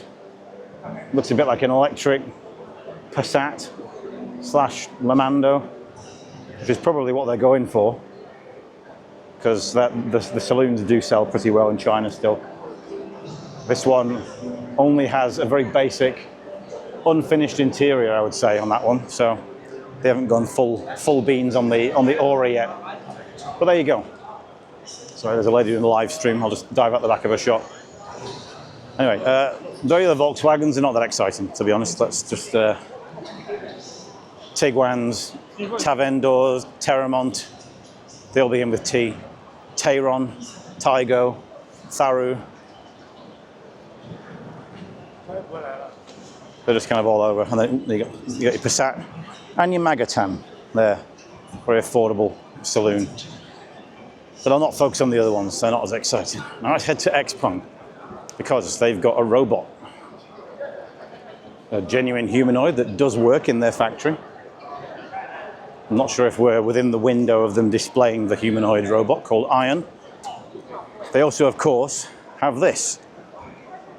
This is one of their flying cars. This is the flying module that comes with, let me get round to it, comes with, hang on, a lot of people on the way, this. This is the land aircraft carrier. So what essentially happens is, let me show you a full shot of this car. What essentially happens is, there's your 6-wheel aircraft carrier, or the land aircraft carrier, and that entire unit, that flying unit over there, actually fits in the back here. And you've got 4 seats in there as well. So it all folds up. I believe it takes about 40 minutes actually just to get it out and to get all the arms unfolded into the 2-seater flying module that you see over there. But it all fits in there, comes out autonomously. It can fly autonomously. You can learn how to fly it within 5 minutes. Give it 3 hours or so, you get full expertise on it. And these are probably going to be in our skies. You can literally pay for this right now, and they're planning to deliver them next year. Now, whether the regulations will be in place to actually use them is another question. That's something we have to wait and see. But yeah, there is the land aircraft carrier. Xpeng, of course, on a bit of a resurgence since the last time we saw them in Guangzhou. So they're getting sales of like 30,000 a month now for 5 consecutive months. They have their XNGP autonomous driving program. This is the updated X9. We were in Hong Kong to check this out recently. Got new wheels, they look quite cool. The blue lights are for the autonomous driving. No major changes in terms of the interior, but you get 0 gravity seats as standard now. And you can also get a version that has an aisle through the middle so you can get into the back seats more easily, which the other versions didn't have. Here's Ion, by the way. Ion seems to be, I've never seen Ion this close up front before, up close. But yeah, this is one of the most advanced robots that you'll find in the Chinese automotive market. Lots of degrees of movement. 3 of these actually came in the back of an X9 all the way from Guangzhou for the show. We got lots of, there you go, lots of movement in the hand. There you go, good wave on that. It's got lots of degrees of movement in the hand. No. Gotta move the camera back because I might get angry and grab the camera. There you go. I'm behind, don't worry. Guy's getting very worried about me touching the robot, but I mean, it looks, this is basically, I think 79 kilograms, 178 centimeters. So it's basically the same size as me, but I'm heavier, obviously. And yeah, this one actually is working on Xpeng's production line at the moment. They've told us that it's about 20% of the functionality of a human right now. So there's still some way off it becoming a full robot that can actually do real, every human activity. But it can do some menial tasks at the moment. Now, a light just blew up over there, actually, for some reason. The light panel just went off where I was earlier. Promise it wasn't me. We've also updated the G9, by the way, which is this one. So that's had some updates. It's got 5C charging now, as has the G6, which is here. Cosmetic changes to the G6 include full light bar across the front. So very much like a Li Auto now. Looks a lot better with that light bar. I do like it. Interior is generally the same. They've also gone vision only with the cameras, of course, and slight cosmetic changes at the back too. So this is kind of a new bit of shape there. This guy's taking photographs of things that I'm not sure anyone actually wants photographs of, but let's see. Decent amount of boot there in the back as well. So yeah, 25 edition of the G6, and so far sales are going pretty well with that. So yeah, that's the Xpeng stand. With all the drama and excitement of that, let's head to the next hall. Alrighty, into hall 6.1. Got some good stuff in this one. I was busy here a lot yesterday, so I can show you a lot of cool things. Let me just clip my microphone, by the way, make sure that's all lined up. Okay, so first up, Mazda. As you know, they have the EZ6, or I think it's called 6E in Europe. They've now got this one as well, the Mazda EZ60. This one's based on the Deepal S7. So he's taking a photograph, I'll slide in front there. This one's based on the Deepal S7. And some interesting features about this. We've got active aero here. So this grille, got active aero up there on the bonnet. Sliding around to the back, so it's doing spins on the stand. Not necessary. Now, it's hard to show you this with the boot lid up, but you can see down the side there, also a floating C-pillar with active aero in there. So there you go, that goes all the way through to the back. Now, interesting features in here. We get twin screens. This lid is just dancing, doing heart shapes. Let me try and get somewhere decent. Okay, here's the back end of the CX, sorry, EZ60. It should be called EZ60C or something in Europe. Not entirely sure. It's a bit bigger than the S7 on which it's based, a little bit bigger, but looks really good. Let me just dive in the back here, show you the rear seats. Now, lots of leather in here, and we've got fabric on the back of the seats. As I said, I do like fabric in a car. Mazda, I think they've really they've learned to make their own car now. What I mean by that is they've learned to take the body of another car and really kind of turn it into their own piece of design. So you see we've got a big, massive screen there. That's probably about a 26-inch screen or something across the front. And of course we get cameras for mirrors too. So here you go, here's your screen there. There's your camera for a mirror. So what I want to explain by that is, if you look at the EZ6, this one really looks like a Deepal SL03 upon which it's based. Whereas this one, the EZ60, actually looks much more like a real Mazda. It looks a lot more like a Mazda than I would say this EZ6 does. That just looks too similar. It's too slabby. Doesn't look sculpted. That I think they call it Cura design that you get on Mazdas. Whereas this feels like it does have it. This looks like a real Mazda. It looks like a genuine CX something.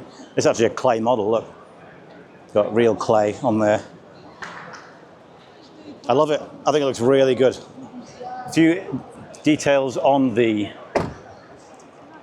one. 1 second, I have some details on my phone here. So it's a 26-inch screen, 5K screen, 23 speakers. You get a 126-litre frunk on the EV version. It sits on Changan's EPA platform. 190 kilowatts, rear-wheel drive. In extended range version. So Deepal make an extended range version, which is where the engine charges a battery. The battery powers electric motors. So you can get an extended range version of this. There will be an EV version too, which they haven't fully announced yet. So we're waiting to see on the EV information of the EZ60. But yeah, there you go. That's the Mazda.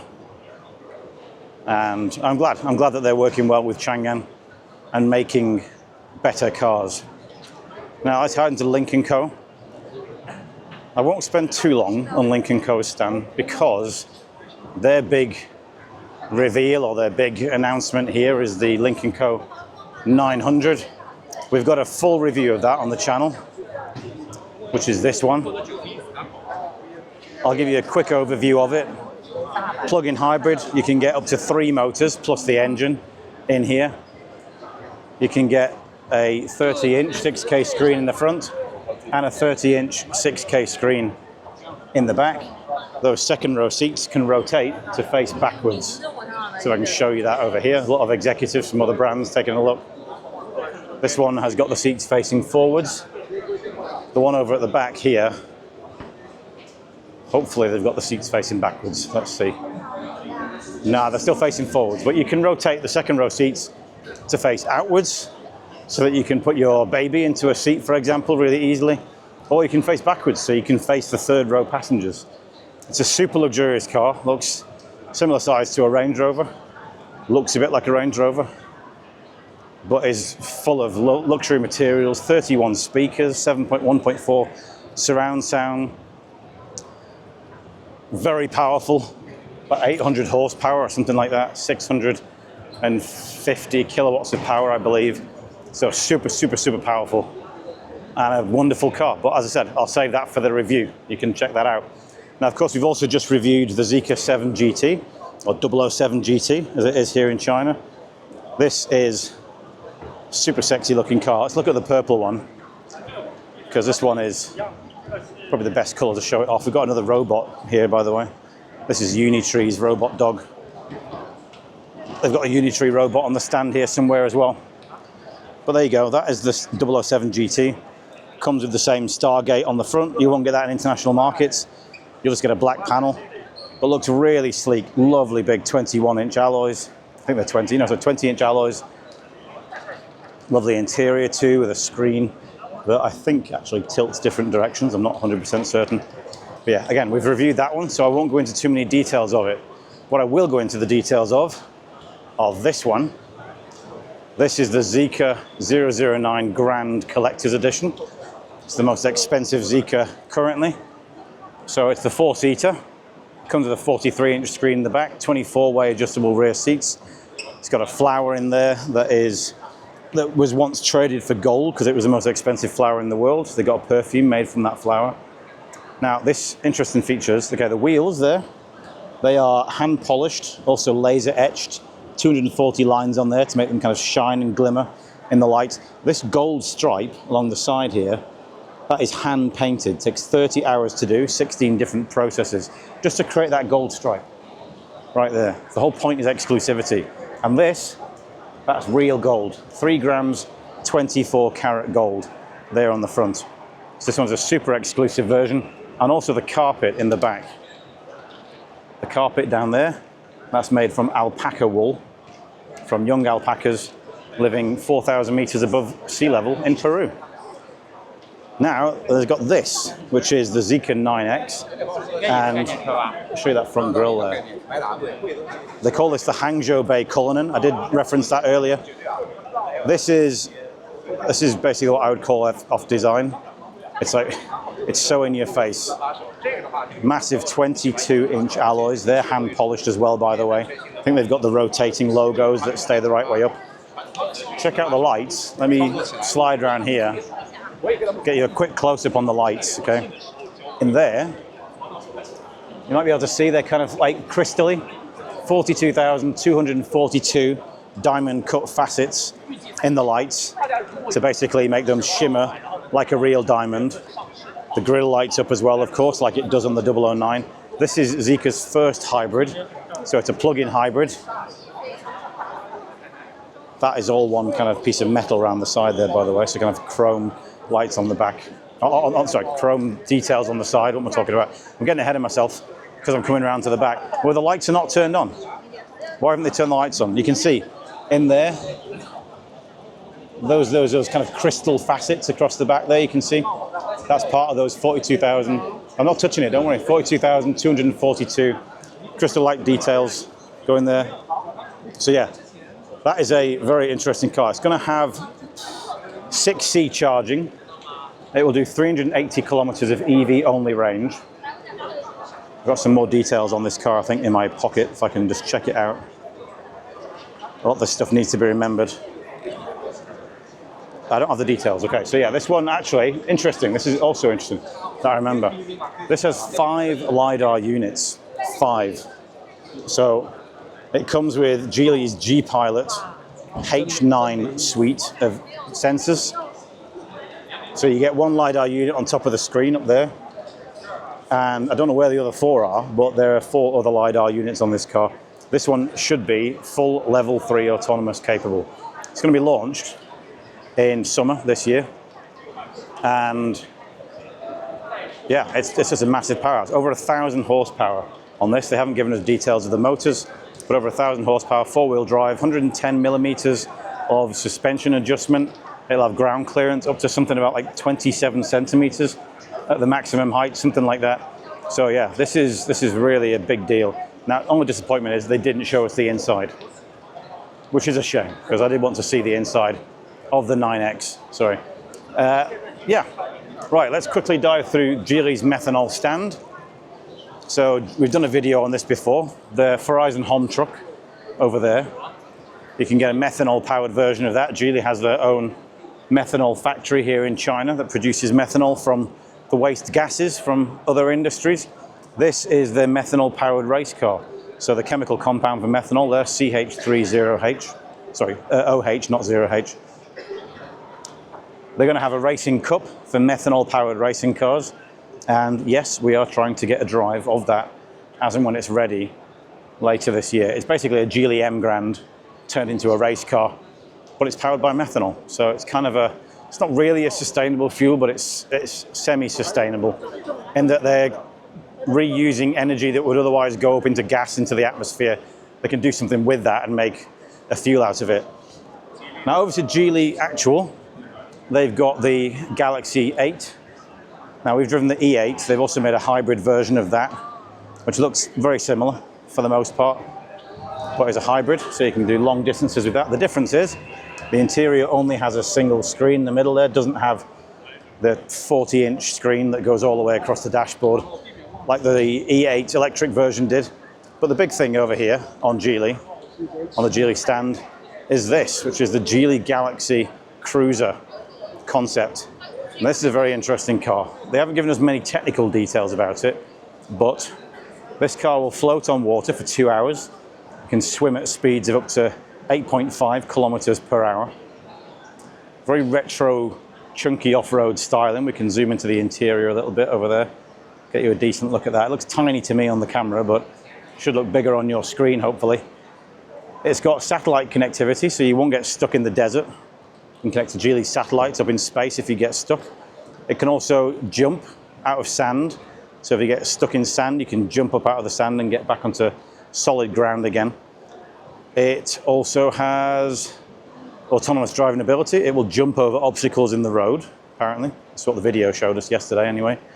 And some really interesting lights on the back that are kind of like a large circle. A bit like the Galaxy, so this kind of like the lights go like a big circle over the back when it's closed. But there's the boot in there. Side hinge. Looks like they've got a fridge in there, actually. Some kind of cooling unit in the back. That's quite funky. So yeah, really chunky looking car. I thought it would be about the same size as an iCar V23 when I saw it, but it's considerably bigger than that. And it's part of a wider trend that we're seeing at the show for Chinese cars going off-road, like genuine off-road. So we've seen over the past few years many people using cars as an extension of their home, going out into the wild and spending time glamping, not camping, but glamping. I do like the lights on this, by the way. See these? They're quite fun. They've stopped doing their animation now, but I like the kind of different segments on there, different crescents. Yeah, boxy, Defender-like styling. That's probably going to become a real car later on this year. You can see in the background. It can also get a drone, apparently, that will scan the road ahead of the car and help it to avoid obstacles up to 80 kilometers per hour, I think they said yesterday. Deers jumping out at you and stuff like that. So yeah, fascinating car. They've also got an update. I'll do this very, very quickly, but a very brief facelift of the Geely Panda Mini around here. I think I preferred it before. We've got a video coming actually with the Geely Panda Mini, that orange version over there. But this is the updated version, which looks a bit like it's wearing glasses now, like the Demon Headmaster or something like that. If you ever saw that TV show in the UK. It's kind of evil scientists who wear tiny little circle glasses, make their eyes look really small. And then we've got Li Van over here. Li Van have just brought the Raylan 8 and the Raylan 7. This is a battery swap capable car, by the way. Tends to be used as a taxi. That one's also battery swap capable too. But they're really kind of more for fleets. People don't tend to really buy them as their own car. Now let's head to Li Auto. We thought they were going to bring the i8 to this show. They told us a few days beforehand that they won't. So we're not going to get to see their second electric car, which is a shame. But what we can see is the, let me slide past this fella. What they have brought is the Li Mega Home. So the Home edition comes with a new trend we're also seeing at this show again, the rotating second row seats. And this guy feels the need to dust the inside. The cleaners really kind of overdo things at these auto shows. They can just sit down for an hour, really, if they want to. Anyway, I can't get around the back to show you the other side of that, so I'll just go over here instead. Maybe this guy will let me on this stand. But there you go, look. So the second row seats face backwards, and that table kind of pivots around, kind of cantilevers to each seat individually as you want it, and it goes actually screwed properly into the floor as well.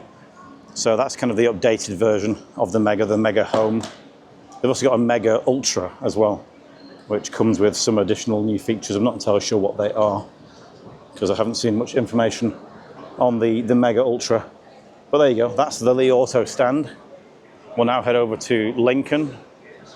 This is literally going to be a walkthrough because there's nothing to see at Lincoln. There's nothing new. Got the Lincoln Navigator, of course. I think that's the Navigator, which is a massive, massive car. But nothing to see at Lincoln. Nothing exciting at all. Right, now over to Hongqi. national brand of China, of course. They brought a bus, luxury travel for the wealthy and important. They brought the golden sunflower version of their MPV.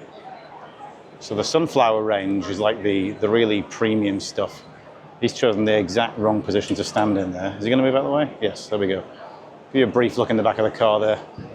These stands generally don't let you on quite so easily. This is I believe this is the Guo.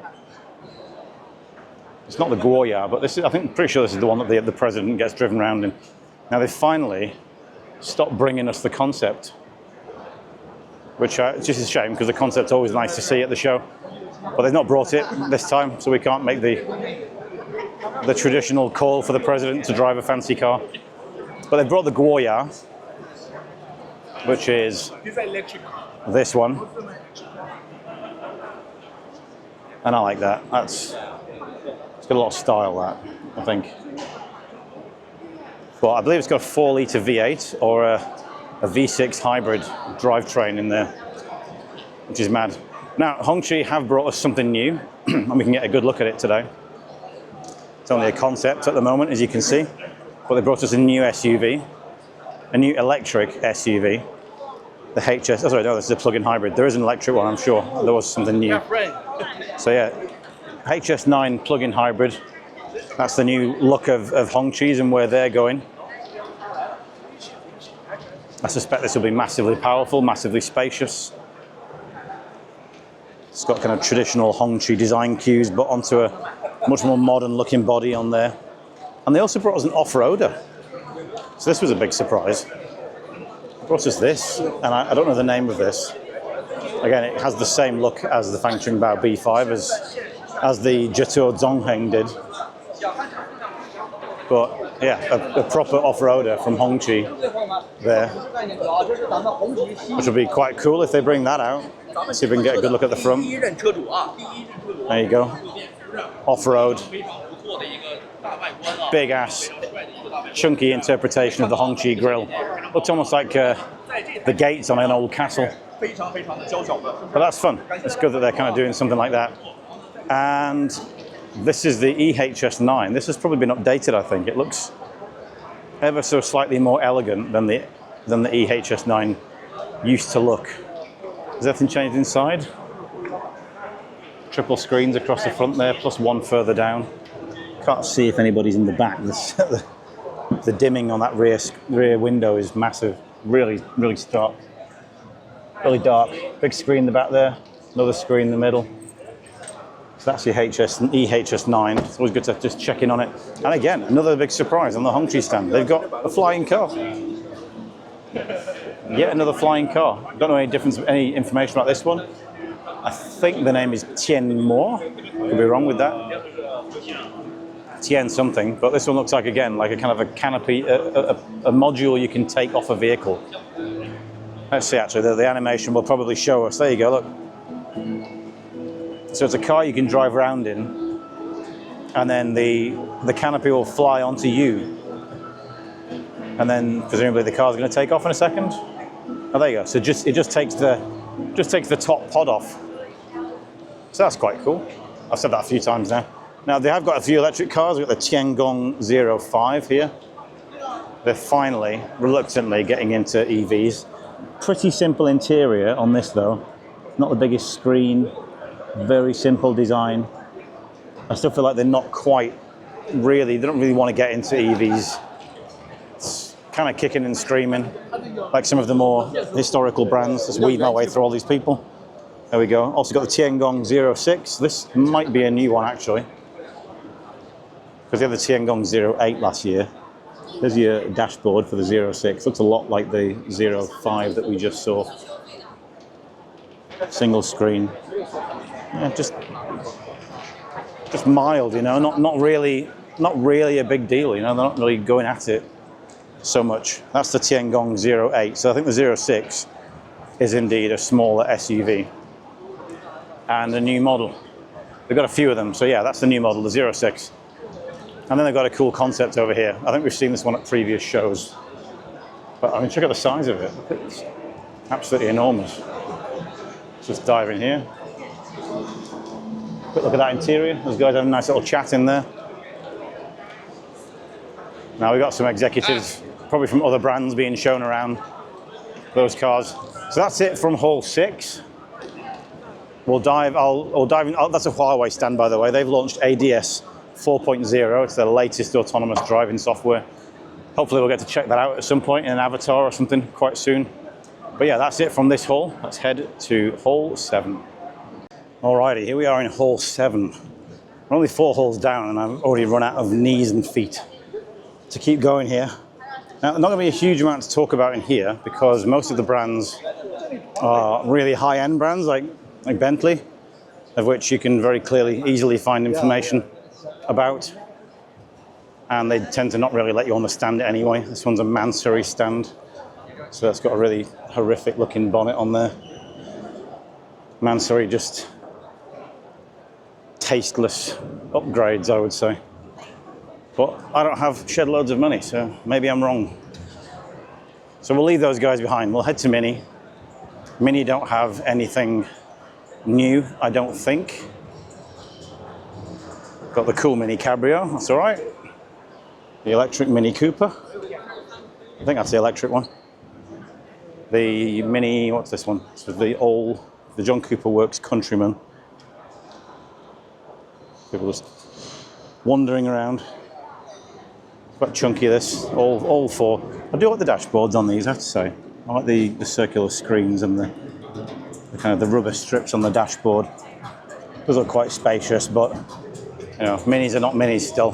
Not like that one up there, which they brought to the show. A genuine 1959 looking Mini Cooper, John Cooper Works.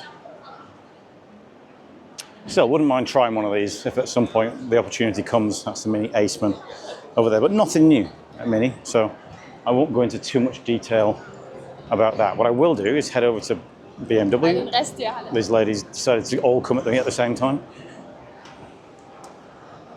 Now, BMW kind of torn between new and old here, so they've got the cool skytop concept. I didn't see this morning. That's quite lovely, actually. A bit pointy at the front. But this kind of feels like they're ready to bring us a Z4, a new Z4 or a Z5, something like that. But I'm pretty certain it's not going to be electric. Especially given that it's got exhaust outlets on the back there. But it still looks good. Shows that BMW can still do nice designs, despite being the company that brought us this, which I think is the i5 or the i7. It's the i7. Yes, ugly. But yeah, again, just not really much new here. Let's see, there might be something over there. Let's go and have a look over at the back. They brought us this concept, which I don't think we've seen in China before. The Neue Klasse Vision SUV. And they're actually letting people get inside that, which is good. And a screen that says panoramic vision on it, whatever that means. It's still got A-pillars, so it's not totally panoramic. But get a little look at the interior there. We slide around the back here. Dive in through that gap there. There you go, that's your interior with the screen at the back. Floating screen. And they've got a massive dashboard over here, look. An enormous dashboard. So they're showing you what their infotainment looks like in 26K or however much it'll need to have a screen that size. I don't know exactly what's revolutionary about the infotainment. This is the Nostocana. I didn't know it had that name on it, but this one's the one with the panels that give you different patterns on them. It's quite interesting. Again, it doesn't really feel like a technology that anybody wants. I mean, who wants that on their car? Now this one is just, you keep seeing this at the auto shows, I'm just thinking, just make it already, come on. If you're going to embrace the future, make it and get on with it. I feel like I've seen this for about 3 years now. Because they have made it, it's right here. Sorry, around the back of other people. BMW 1500. It's cool. I think I used to have a colleague who had one of those. and he really loved it. It was a cool car, honestly. Right, anything else on BMW's stand worth taking a look at? Let's dive through. That's an ugly looking car, the X2. I think that's the first time I've seen that in person. Dear Lord. Trying to turn the camera around enough. Yeah, not for me. Not for me. XM, M5. I wouldn't say no to an M5. And an M2, which is ugly, but I probably wouldn't say no to it again. A lot of people wandering around aimlessly. Right, let's get to something a little bit more interesting. This is the Nio stand, and it's massively popular over here. What's going on here? Are they doing a demonstration of the suspension? I think they probably are. Oh, here you go, look. So let me zoom in on that wheel so you can see it. Try and zoom in on this side here. Showing you the speed of the refresh of the adaptations on the suspension. Seems like we just caught the end of it. So that's the ET9, which we're hoping to drive soon. Their most expensive car yet, their most luxurious car yet. With apparently, by all accounts, fantastic ride quality. Lovely, luxurious interior. If I can get you a closer look at one, I will. Let's have a wander around, see what we can find. I have to ambush somebody else's experience. As you can see, it's the first Nio with a horizontal screen, oval steering wheel. You've got screens on both sides in that black strip across there. In the back, you've got tons of space down there. You've got tables that pop out the armrests. You've got luxurious rear seats here that can kind of lay back and everything. So you can chill out in the back. I believe something like 37 speakers or something like that from Nio Day, from memory. So the ET9, looking forward to trying that one. One that we've just tried is, of course, the Firefly. Let's try and get into a better view of one. Here we go. There's your Firefly with a silver grille instead of a black one. It's just been kind of customized, this one a little bit. Let's see if we can dive inside one. You can check out our full review on this recently. This one's the one with the fabric interior with kind of contrast interior door pockets. It's a lovely car, this actually. It deserves to be successful. Whether it will be or not is another question, one for debate. I like the lights on the back, I don't like them on the front. So a few details about this. Comes with 100 kilowatt DC fast charging, which is the same as a Mini. It comes with battery swap capability, however, massive asterisks coming up here. Only has battery swap ability on Nio Generation 5 swap stations, of which there are currently either none or very, very, very few. Of course, in Europe, they won't have those swap stations.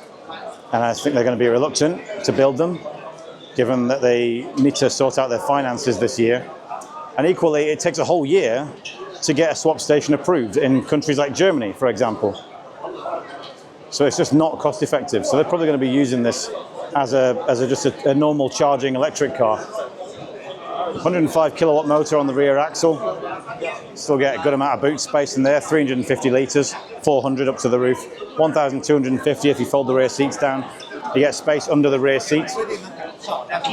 Underneath there where that fella's sat, they got a seat pocket under there and some pockets under there, and around the back of this, and a 92 litre frunk in the front that can be drained as well. And it's got really cool handling. This is a rally version, which looks worse than the normal one, honestly, from the front. It's clearly poorly modified just to look vaguely interesting. You can see there's really no actual engineering going in there. The disc brake's about 1,000 miles away from the wheel. But yeah, if they ever made a German touring car version, that's what it would look like. But yeah, so Nio need to sort out finances this year. Firefly is coming to international markets very soon. Left-hand drive markets. Oh, here you go. This one's doing a bit of dancing as well. Zoom in on that so you can see it shaking. This one scans the road in front of the car and then adjusts the suspension accordingly. So you see it's currently flexibly moving all over the place.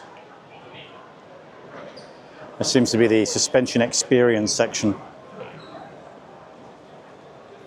I don't like the way the blue light is reflecting on the roof of the car there. But yeah, so we'll hope to get into that one pretty soon, at some point. Now we're 4.5 holes in.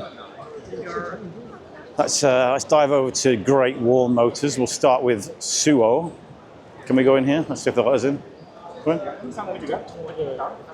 Oh, mail. Okay, so I can't get in there. I'll get a photograph of this bike. It's their kind of motorbike.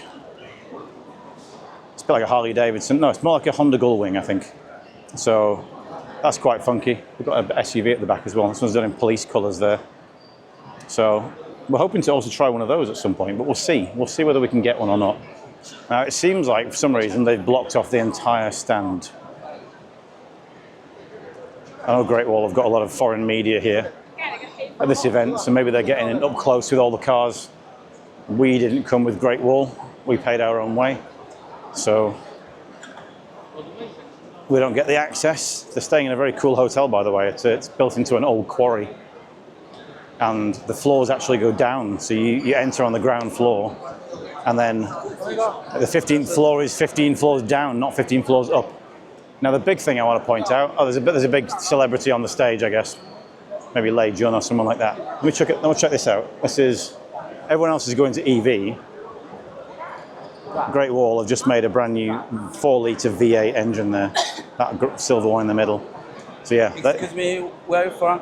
UK, I'm in the video, yeah. Wrong time to start a conversation. But yeah, so that 4-litre V8 engine on that. Oh, they've also closed off this one as well. Great. So we're not going to get near any of the cars on the Great Wall stand. Don't understand why they do this on media days. I really don't. They did it yesterday on the Geely stand and it was a bit annoying, to be honest. We couldn't get near the stand for a few hours while some people were getting shown stuff. But yeah, they've got Aura. I mean, they've actually finally shown the ballet cat, which is that kind of Volkswagen Beetle looking thing behind all those people over there. At a motor show, they haven't shown that for a while. But their sales are terrible in China. About 1,000 to 3,000 a month, depending on the month. So they're just not really getting anywhere with Aura. Wei, also a bit more than Aura, but not quite where they would hope them to be. These are Wei are hybrids. So you've got the Wei Gaoshan MPV there, with as gaudy a grille as they come, and the Wei Lanshan over at the back. And then they've got the Wei Mocha over here. That's the Wei Mocha, which has been updated a little bit to get a new kind of facelift and some new tech in there. Let's just slide behind these ladies. And then, of course, you've got Haval. I don't feel like Haval ever update their cars. I feel like they're generally the same every time. But, of course, we can't get close to them because the whole stand is closed off for some reason. So we're not getting on the Great Wall stand, and that's nothing to do with us, so apologies for that. They have got, though, the new, I think it's called the Xiaolong, which is kind of a smallish SUV, still a plug-in hybrid, so Great Wall, they're not even being dragged kicking and screaming into electrification. They're just not even kicking and screaming. They just don't care. They're just ready to stick it out with petrol and hope that the market comes back to them. Now, Lotus, of course. Little brief thing to talk about Lotus, because they have brought the Prologue concept. I think it's called the Prologue concept. Theory 1, not Prologue, what am I on about? Theory 1 concept, first time they brought this to a motor show in China. I like that interior, look at that, it's like full carbon fiber. A few light bits of padding on there for you to sit on. Central seat, you got kind of lights going up the door there, I don't know if you can see those. Let's dribble around here to the back. Get a good look. Sorry, the front, not the back. Looks a bit like the Ferrari at the front. A lot of carbon fiber. Let's hope they build that. I mean, that would be quite cool. They want more lightweight cars because they're recent electric cars, Electra and Amaya. Here's a Maya, by the way. They're still quite heavy, which isn't really in keeping with the Lotus DNA. But if they can make the Theory 1 concept, that would be quite nice. There you go, that is Lotus. We're hopefully going to be driving these soon, by the way, as well, so stay tuned to the channel. So we'll check those out on a racetrack. Right, off to the next hall. Okay, here we are in hall 8, our 6th hall so far. This is the last of the halls on the ground floor. We're going to head up to the 2nd floor after this. This is Kurda, one of the MPV modifier companies. I don't know how much longer they're going to be in business, given that cars like the Zeekr 009, Li Mega, Xpeng X9, and more to come are really doing lovely things with interiors already. People don't need a van converted into a chandelier on wheels. Well, Lexus, what have they got for us? I believe we've got a new car at Lexus. Let's see if we can find it. It's the updated ES from memory. I do have some information about it, I believe, in my phone. So the Lexus ES is... I'm not sure that's the... here it is at the back. Okay. There's your Lexus ES. And let's try and get out where this guy's live stream. What a live stream's going on. Right, there's your good view of the ES. So this is 165 centimeters longer than the existing, sorry, that must be millimeters, 16.5 centimeters longer than the existing ES, which we still have on the stage. And it will come in 350E, this is 350E, and 500E electric versions. Now it should also come, I would assume, with hybrid versions as well. It doesn't really look like an EV, which is perhaps what they're going for.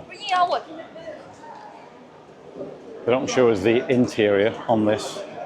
Looks very much like a Nio ET7 there at the back, doesn't it? It's got an ET7 look about it.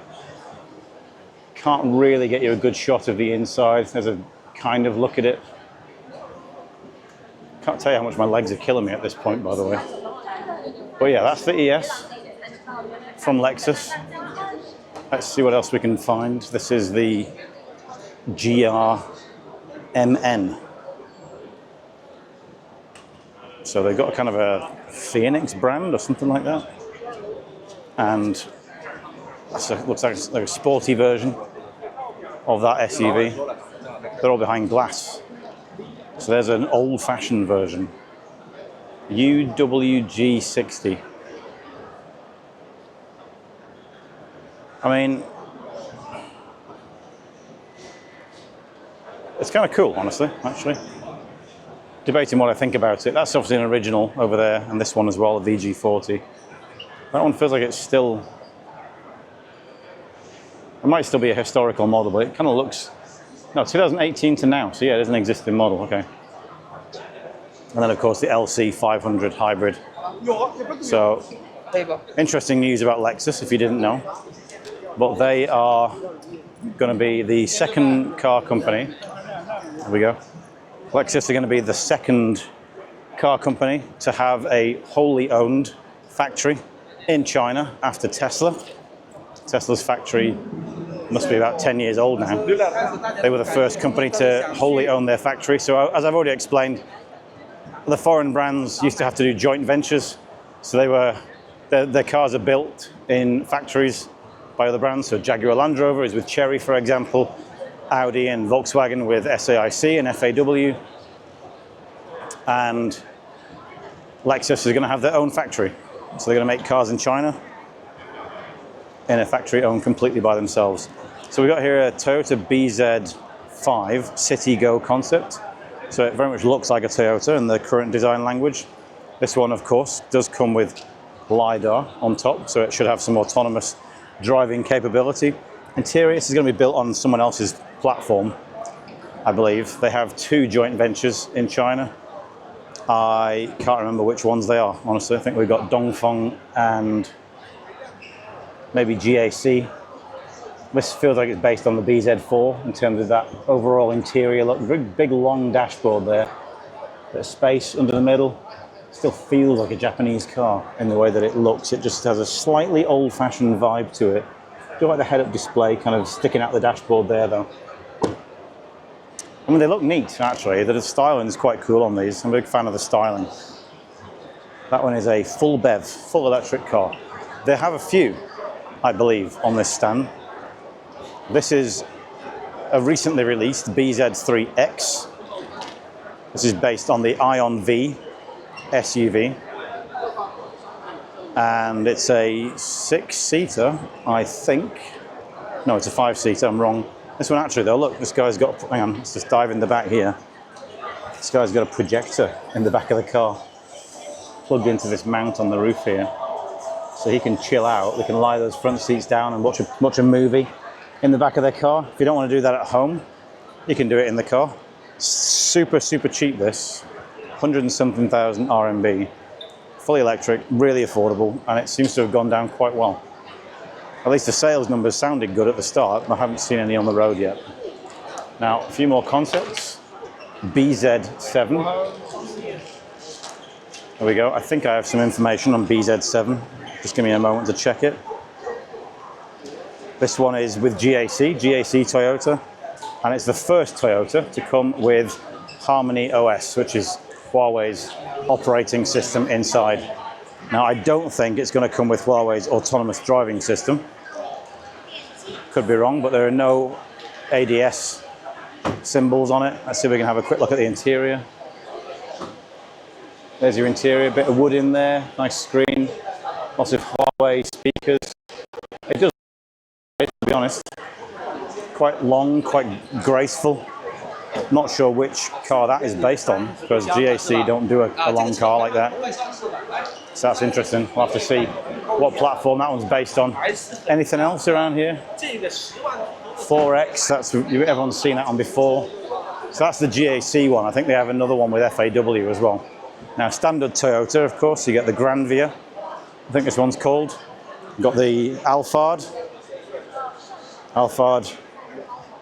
And it's old-fashioned compared to new stuff. You got old fridge down there, got these big chunky old seats, guy having a phone call inside, little tiny screen, comes down from the top, ventilation, hybrid style, just, yeah, looks like an old car inside. It's not up to standard against the Lee Mega and things like that. Right, let's scooch across the back of Toyota. So many live streamers here. As I said, it is good though. This year it seems like the Shanghai authorities, or not authorities, the Shanghai show organizers, they have restricted the number of people that can come to the show. So it's much more breathable this year. It's far less dense. You can see much more, you can get closer to more vehicles. It's not as hot. That's kind of down to the weather though, but it's not as, a lot of people around, it does get hot. So I'm much happier this year. I think a lot of people, one downside of that though, is it does feel like the vibe is a bit cooler than in previous years. It doesn't feel quite so exciting. A lot of brands launched their car earlier, before the show. Some didn't bring cars that we expected them to bring. So yeah, the overall mood feels a little bit more sort of somber and chilled than in previous years, which is probably a good thing in terms of, you know, getting access to cars and stuff. Anyway, onto Nissan. So this is the N7. This is the new fully electric car. I'm going to just poke my camera at the window there. There's your interior. Some lovely soft touch materials in there, fast screen. Looks like these fellas have got a lot of room in the back there as well for their legs. So yeah, it looks quite nice. I think it looks sleek. I think Nissan are with Dongfeng, so this should be a Dongfeng Nissan, or it's called Zhengzhou Nissan, so I think they're built in Zhengzhou. Yeah, no LiDAR, so it doesn't seem like they're going for autonomous stuff. It feels a bit empty, the whole middle of the stand's missing here. But they brought a pickup truck. Look at that, the Frontier Pro, plug-in hybrid. It's a floor, feels like it's very fast moving. So yeah, there you go, there's your pickup truck. Let's have a quick dive in here, have a look at these materials. Got nice metal grates on these speakers, got kind of suede stuff on the dashboard. Not sure of the colour scheme, but got a wireless charger in there, good screen, chunky handle. So I'm not sure why they're showing it here, but because China doesn't really buy pickup trucks. Back seats look reasonably spaced in there. And a big bed. I do like the yellow. There's your bed on the back of the Frontier Pro. So yeah, Nissan with a pickup truck, which is cool. But it really feels weird. I feel like I'm walking against a stream or something on this floor. Does it make the car look faster? No, because the wheels aren't spinning. But yeah, I like that colour. That's a great colour. Look at that. Ooh. Yeah. Oh, they've also brought, what's this? They've also brought over here, I think, a Formula E car. Pretty sure they're in Formula E. Yeah, there you go. There's a Formula E car at the back. So yeah, I mean, let's call it a slightly more advanced, a better stand for Nissan this year. Although, well, I'll tell you what, what's going to happen here is they've got N7s everywhere. What's going to happen is tomorrow they're going to bring in all the other cars as well. So they've just got N7s and the Frontier Pro. So the real focus here is on their electrification with the one model currently, it seems. They haven't even shown Aria, of course, but they probably will have Aria and the Sylphy and all those kind of things tomorrow as well. Right, BYD. Let's get ready for this one, okay, because this is good. BYD have launched about 10 new models this year. There's so much to talk about with BYD. Of course, they launched their free autonomous or their free ADAS functions for all their cars. Not autonomous, but free ADAS functions. They've launched a whole bunch of cars. So this one is the Sea Lion 05. This one will probably go abroad. Let's see if we can get a quick look at the inside. This lady's presenting stuff inside, so I'm not going to interrupt her on there. Let's just show you the back of the car though. There you go. Quite funky lights, but they're hidden under that sort of black panel there, so they're kind of well concealed. This one feels like what kind of size car would that be? It's a full EV, according to the badge on the back. And I believe it's going to go to Australia, probably some other markets too. It's kind of a mid-size SUV, I think. All right, we've also got another new car, this one. This was just revealed in the MIIT filings the other day. This is the Sea Lion 06. This one will come in EV and plug-in hybrid forms, I believe with either 160 or 170 kilowatt motors on the rear axle, depending on if you get the plug-in hybrid or the EV. They kind of gone for a much more smoother rear end on the back there. Try not to get in the way of this guy's camera shot. So this one should replace this one. This is the Seal U in some markets. It's the Sea Lion 6 in some markets. That is going out with the Sea Lion 6. Should be replaced by this one. That guy's gone, so I will now quickly dive into the interior, show you what the Sea Lion 6 looks like. So that's the dashboard. Big black panel, big screen in the middle, probably does the rotatey thing as well. Single wireless charger. Then you've got a fridge, look, in the armrest. There's a fridge and also a heater. So that's even making it, it's only got about space for 4 little drinks cans in there, but it's making it into all their models now. A lot of them are getting to have these fridges and heaters in there. We've also got a Sea Lion 07 DMP. It says DMI on the plate, it says DMP on the car. So this is another SUV from BYD. See if we can get a good look at the front of it. Let's dive around the back of this fella here. So that's a bit more upright. And you might have noticed something weird about this car. So you know you've got the Sea Lion 7. This is the hybrid version, which looks a bit chunkier than the standard Sea Lion 7. Up there on the roof, you've got a drone box. So you'll be able to follow people around, follow the car around, not people, follow the car around with the drone on the roof of the car, which is quite mad. Now, we seem to have a concept as well. No one told me about this. They didn't show this anywhere yesterday. Look at that. I like that. That looks really sleek. It's clearly a concept. I mean, look at the interior. You can already see it's a concept just by looking at the outside. And of course, dust must be pouring down from the ceiling because no one's on the stand to touch it, but the cleaner's still doing his job. He's being paid, so I can't complain. What else? This is another concept. This is Dynasty D, which feels like the concept version for, oh, I do like that. It looks really nice. Looks really nice. This looks like a concept for the Tang, but it's clearly a massive SUV. The Tang will be here, by the way. As I said, they've launched a shed load of new cars this year. It's just almost impossible to keep up with BYD, even when you live eyeballs deep in this industry. So this is the Tang L. This is one of 2 new cars, including the Han L, which is behind it, I think, over there. No, I can't see where the Han L is, but it will be here.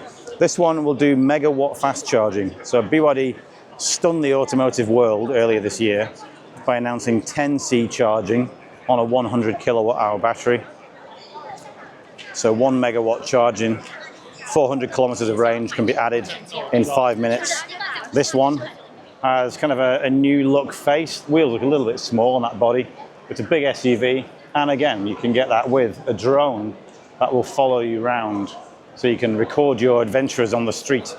And it should be quite a good drone to avoid hitting all the cables that go over the road here in China. The ones that haven't yet been put underground. Han, where is the Han? Is this the Han? This is the new, no, that's not a Han, is it? Oh no, this is the Chin L. Oh, I've been waiting to see this one. Another new car. Ah, Chin L, okay. Fully electric car from BYD. You can tell I'm getting tired now. See, they've started to put the turquoise autonomous lights on the cars as well. This one's actually really quite good. I like the way this one looks. Very funky looking car. Looks quite sleek, much better than the existing Chin. I'll dive inside the window here. So you've got your screen there in the middle, which should be able to rotate, but I can't see a button on the screen to make it do so. Single wireless charger, fairly nice interior. Again, you get a fridge in the armrest and a heater in there as well. You also get head-up display on this, and in the back you get a good amount of space. So this will be really popular with ride-hailing cars, I would say. Maybe even public buyers, private buyers might buy those as well. Sorry, the Momenta stand's quite loud, so I hope you can still hear me. From experience, it should still be okay. Yuan up, this one should be in Europe, I think, as the AITO 2. Got the Yuan Plus, so it's an updated version of the AITO 3. And where's the Han L? The Han L's got to be around somewhere. Here's a Black Myth Wukong car, look, there you go. Tang L done up in Black Myth Wukong patterns and style, and here's the Han L EV. There you go. Now, another interesting feature about the Tang L, which is the SUV, and the Han L, they come with the most powerful mass-produced electric motor for a car in the world. So you can basically get a 580 kilowatt motor, that's about 700 and something horsepower, on a single axle on this car, on the back. So this car will be super fast. They haven't told us how fast it will be, but it will be blisteringly quick. This one also comes with, of course, BYD's new battery, 10C fast charging, 100 kilowatt hour battery. Inside, it's got some refreshments. It looks a little bit different. So they got rid of those kind of weird little vents they had on the side. Still got a big screen in the middle. Still only have a single wireless charger, which I'm a little bit disappointed about. But in the back, it looks like our rear seat passengers here. Oh, I can't really see, it's too dark, honestly. See if I can get around the back. There's a lot of interest in this car, as there is in all the BYDs, it would seem. But there you go, there's the Han L. So it should be very, does it say on the back how fast it is? Let's have a look. 2.7 seconds, 0 to 100 kilometers per hour. So yeah, that one comes with God's Eye B. So to explain BYD's autonomous driving systems, they have God's Eye C, which is cameras and radars, but no LiDAR. That will do highway autonomous driving and elevated highway and memory-based urban autonomous driving, i.e. a route that you've driven a lot. You can get God's Eye B, which is one LiDAR unit. That will do autonomous driving in the highway and in the urban areas. And you've got God's Eye C, which you'll see on the YangWang stand, if we can get onto it. which is triple LiDAR, does the same stuff as this one, presumably a little bit better and a little bit safer. Is there anything that I've missed? Let's take a look. There's a Song L, we reviewed that one. Looks a bit more off-road and aggressive, that one, for some reason. Sea Lion 6. There's your Chin L, so that's a better look at it. It looks like a small seal, basically. Standard seal. Ah, here we go, yeah. This one, also released under the MIIT filings recently, is the Seal 06 DMI wagon. So this is about 16 centimeters, I think, something like that, longer than a Seal 06 GT, which we reviewed on the channel. This one, of course, is a wagon. Nice kind of diffuser look down there. Let's pop up the trunk, see how big it is in the back. This one should be going abroad, I would guess, because Chinese don't buy that many estates. Big boots, yeah. That's good. I would say a good 450 to maybe 500 litres in there. And a little tiny bit of space under the boot floor. Not as much as we maybe hope in there. Let's pop that trunk back down again. Boot, sorry. Let's have a quick dive in the front. Is it open? It's open. So the interior, again, just standard BYD fare, really. A little bit of fabric on the dashboard. They don't really usually use fabrics. That's new. Soft squidgy stuff. Same seal steering wheel. Same fridge in the armrest in there. I'm gonna have to take one of those bottles of water soon. I'm being attacked by a, sorry. Falling over the cable guy. Cable guy. There he is. And then we've got yes, Dolphin, that's right. God, it's hard to keep up, honestly. This is the updated Dolphin, which, just check out the boot space under there, look at that. Wow, loads of boot space. Thank you. So yeah, updated Dolphin. It's got a bit of a new look to it. Again, also gets the fridge in the armrest, and that's got to be a tiny fridge. Come on. That's like, that's like 2 bottles. I was getting 2 cans in there. Alrighty, yeah, 50-watt wireless charger, vented down there at the front. Smaller screen, I like the eyeball vents in there. Can't believe it gets a fridge. Unbelievable. I've still never driven the Dolphin, so I've got to get hold of one of these. I'm going to ask BYD if they can get hold of one for me. Give it a go. Slightly more neat front end on that. Now, can I just check? The Seagull does not get a fridge, right? No, it doesn't. Okay. I was wanting to see if the Seagull got a fridge. But that's probably the only car in the BYD range that doesn't come with an armrest fridge. I mean, you could literally do a whole video on BYD. Actually, some other YouTubers do. Getting cotton mouth now. Talking too much. Right. So a lot of stuff going on at BYD. Oh, this is called the Ocean S concept. There you go. Just spotted the name for it. So they had the Ocean M, and the Ocean M led to the Seal 06 GT that we drove. So if they got an Ocean S concept, there's a reasonable chance that we're going to get a new large saloon from BYD in future, which may sit above the Han. Let's see. Now, another brand you will probably not be hearing of abroad, but you'll be seeing their products. It's Fangchungbao. So BYD has Fangchungbao, Denza, YangWang, and of course BYD, 4 brands. Fangchungbao going to international markets badged as Denzas. So they've got the Thai 3, which is a compact SUV. Haven't seen this in person yet, so I'm looking forward to having a quick look at this. This has got proper diff locks and stuff on it. It's a real off-roader. Got diff locks down there, some ice cube buttons down the middle there. You also get a fridge, I think, in the armrest as well. This guy's got some great music choice on in here. Now, this one, is there anybody in the back? I don't think there is. Let's dive in here. Really good value car, this one, for a car that can do real off-road stuff. As I mentioned earlier, we are starting to get a trend to more off-road cars here in China. More genuine off-roaders. This one is fully electric. So unlike the Fangchungbao Bao 5 and Bao 8, this is the Bao 8. These are hybrids. The Thai 3, which will probably come as a Denza T3, I would guess, to Australia. There's a look at the boot space in the Thai 3. Yeah, that one is fully electric. And reasonably powerful, actually. And you can get the Thai 3 with a drone box on the roof. So another BYD that comes with a drone box so that you can fly a drone and record your off-road adventures from the sky.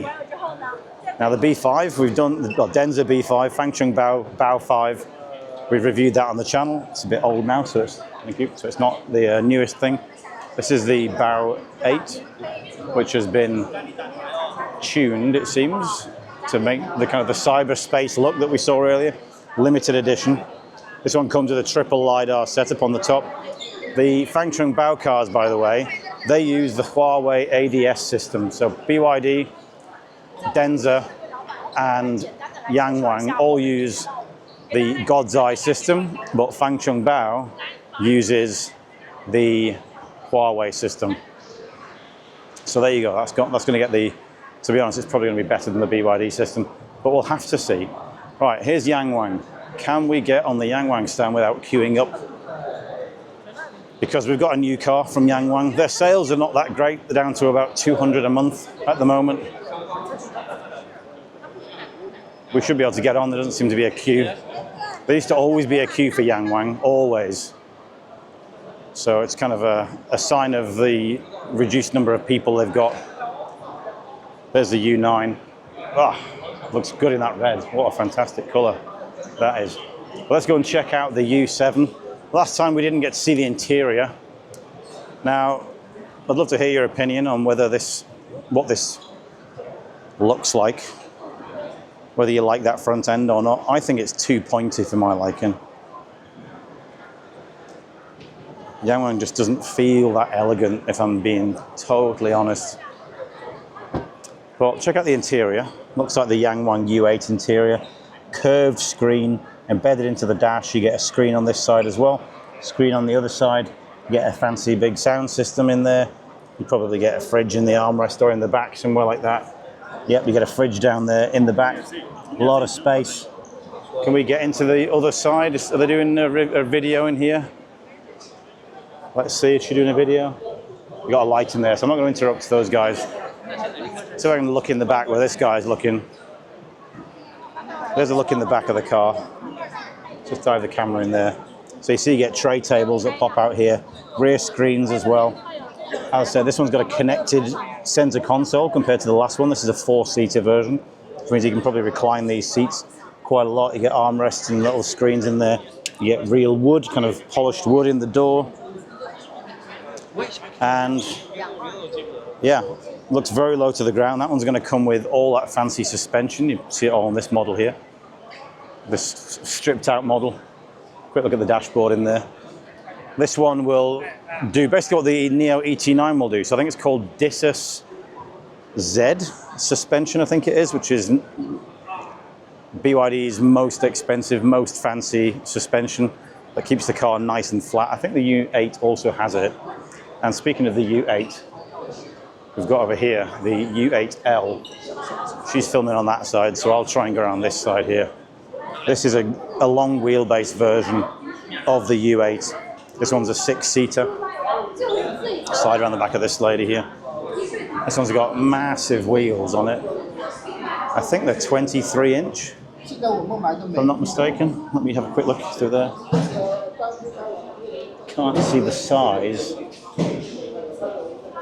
I'm pretty sure they're 23-inch. Yes, 23-inch wheels on there.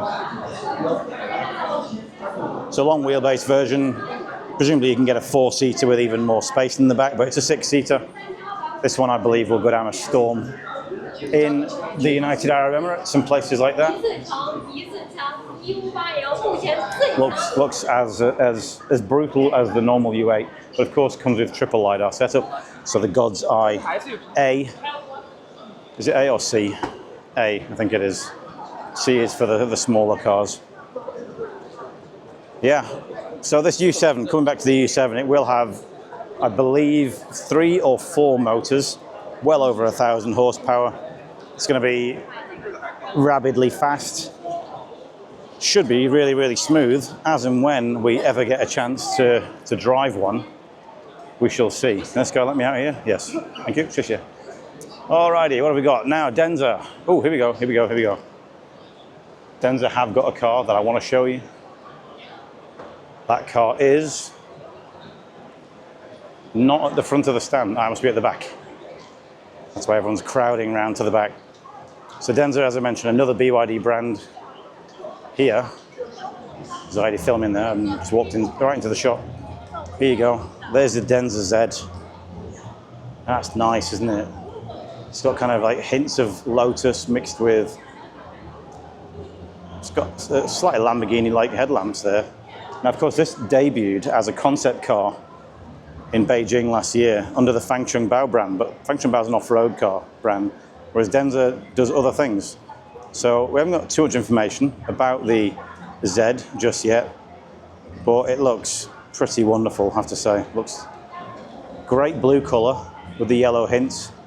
Should be, I reckon they'll do it in EV and hybrid form. Hybrid will probably get a Boxer engine. Forgot to mention the YangWang U7 has a Boxer engine to support its hybrid system. You can get an electric version as well with 4 motors. This one will probably get the 4 motors in electric form, and it should be a 2-seater coupe with a massive rear spoiler on it.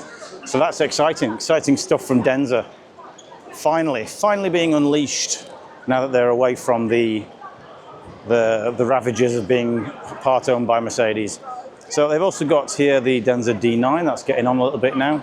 We've got the Denza Z9 in saloon form over there and in shooting brake form over here.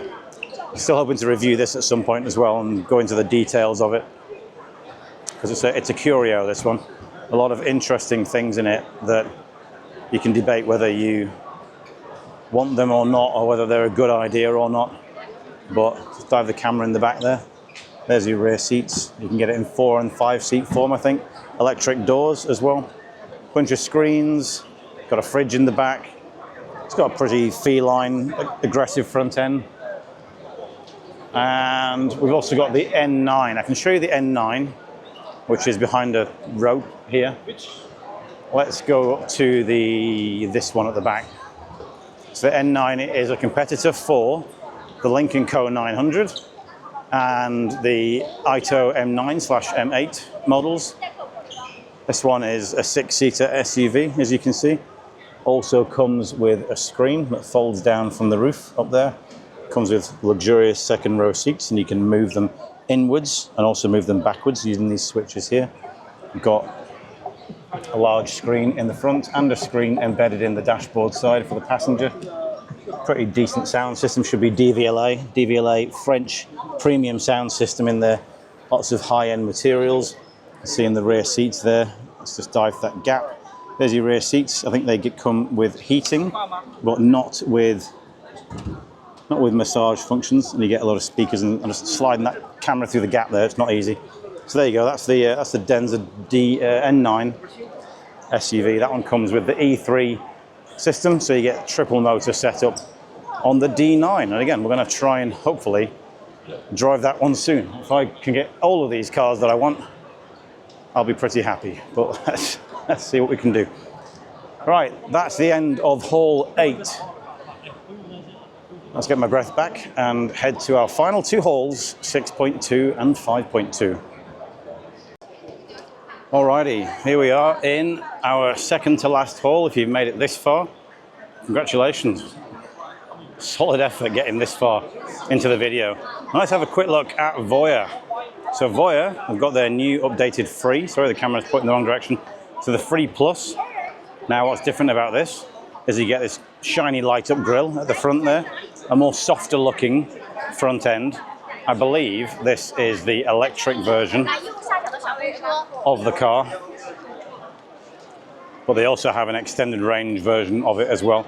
Now the big difference with this is it comes now with the Huawei ADS system, so you get what's widely considered the best autonomous driving system on the market in the Voya Free now. It's also available on the Voya Dreamer over there, the purple one, which has also been updated.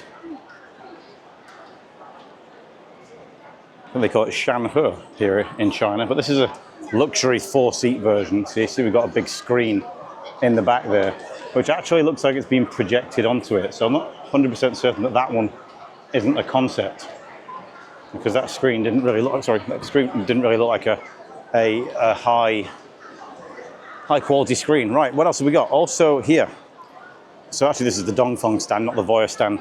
So Dongfeng have several brands. Voya is one of them. Nami is another. So this is the Nami brand.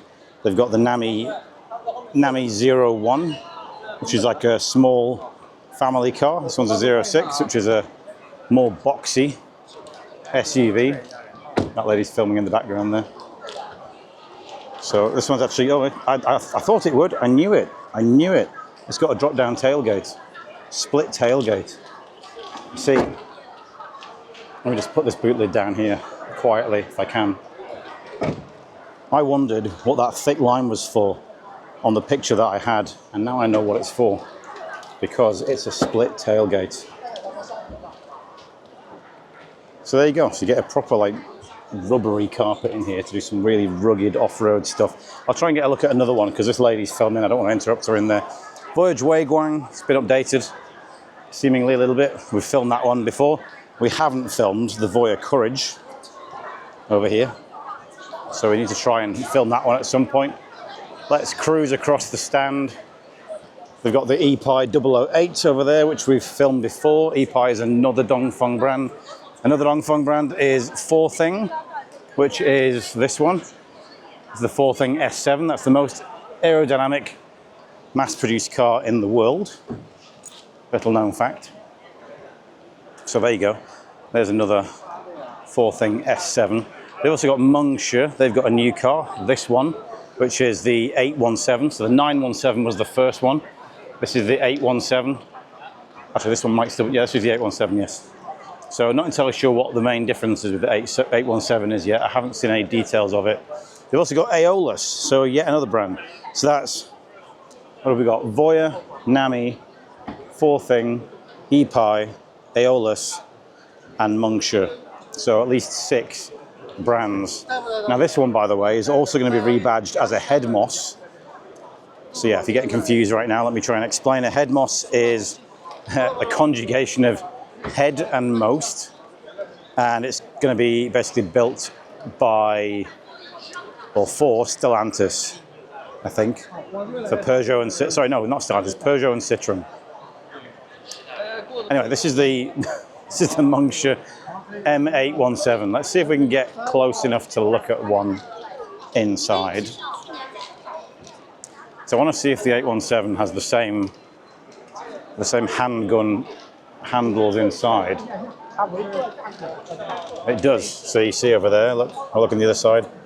There's handles over there, look like a handgun, like a Glock, I think. I don't really know guns, to be honest, but yeah. Although that one's the 917, I think, so that's why we can get inside. So they're not letting us in the 817 yet. They've only shown us the 817, which is this one, but they haven't allowed us to get into it. So I can't give you too much information on that one. Oh, actually here. No, still a 917. So yeah, that's the 817 there. The 917 is a very expensive car, by the way. Quite a premium package. And I think it comes with either 3 or 4 motors. So it's electric, or you can get it as a hybrid. There's a Lorenza version. I'm not going to spend any time on Lorenza, I'm afraid. They're just not to my taste. I'll quickly walk through the Rox stand. So Rox still only have the one car at the moment, which is the 01. I've literally got one of these in the hotel car park downstairs. So a review of that is coming very, very soon. Now, something of maybe more interest would be Onvo. Onvo now confirmed for some international markets, including the UK. Whether they'll bring this beast or not, I don't know. This is a 5.2 meter, I think. Fully electric, battery swappable SUV. I think it's a 6-seater. It has Onvo's lights on the back and kind of on the front. This sort of split headlamp look that's a bit like Polestar. That's the L60, which is really not selling super great. They've just changed their boss recently because he promised a lot of sales and didn't deliver. So they've swapped him out for the guy in charge of the power swap company. But this is a really nice car, by the way. Give you a brief look inside the lovely, simple interior in there, big screen, massive space in the rear seats. It's a Model Y competitor, absolutely, but just not on sales. Now, one thing that they're showing off here is a 200, and let me get the exact figure for you, 1 second. 240 litre knockable frunk. And there it is. So you can put a little seat down there and sit in the front of the car. 2 people can sit in there. Not that I would want to sit in there with someone else. I think it's a little bit too narrow for 2 people of a large size. But yeah, 240 litre frunk. Basically a frunk with a car attached. And they've only given us a few details about the L90. I shall give you them right now. 900 volt platform. It will come with either a 340 kilowatt motor on the rear axle, or a 340 kilowatt motor on the rear and a 100 kilowatt motor on the front for 440 kilowatts in total. And it comes with air suspension as well. But they haven't revealed anything about the interior. Nothing at all. So I want to see if this guy can demonstrate the knock for me. Let's see if we can get someone to demonstrate the knock. Will anybody do the knock? Apparently you can knock on the bonnet and it'll open up. But let's see. That's these ladies here.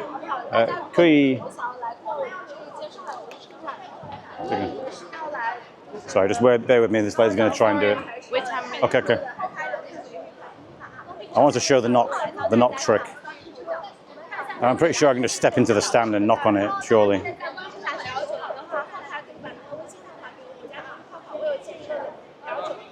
The knock?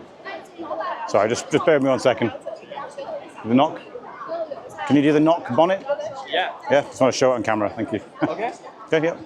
Go. Yeah. So here you go, he's going to do it now. There you go, knocks on the bonnet. And there goes your frunk. So power frunk, 240 litres in there. As I said, you can get your cushions in there and seats as well. Thank you very much. There we go. So, sorry for keeping you waiting there while you got to live out my fantasies as a bonnet knocker. That doesn't sound right at all, does it? Anyway, right now another big disappointment at the show.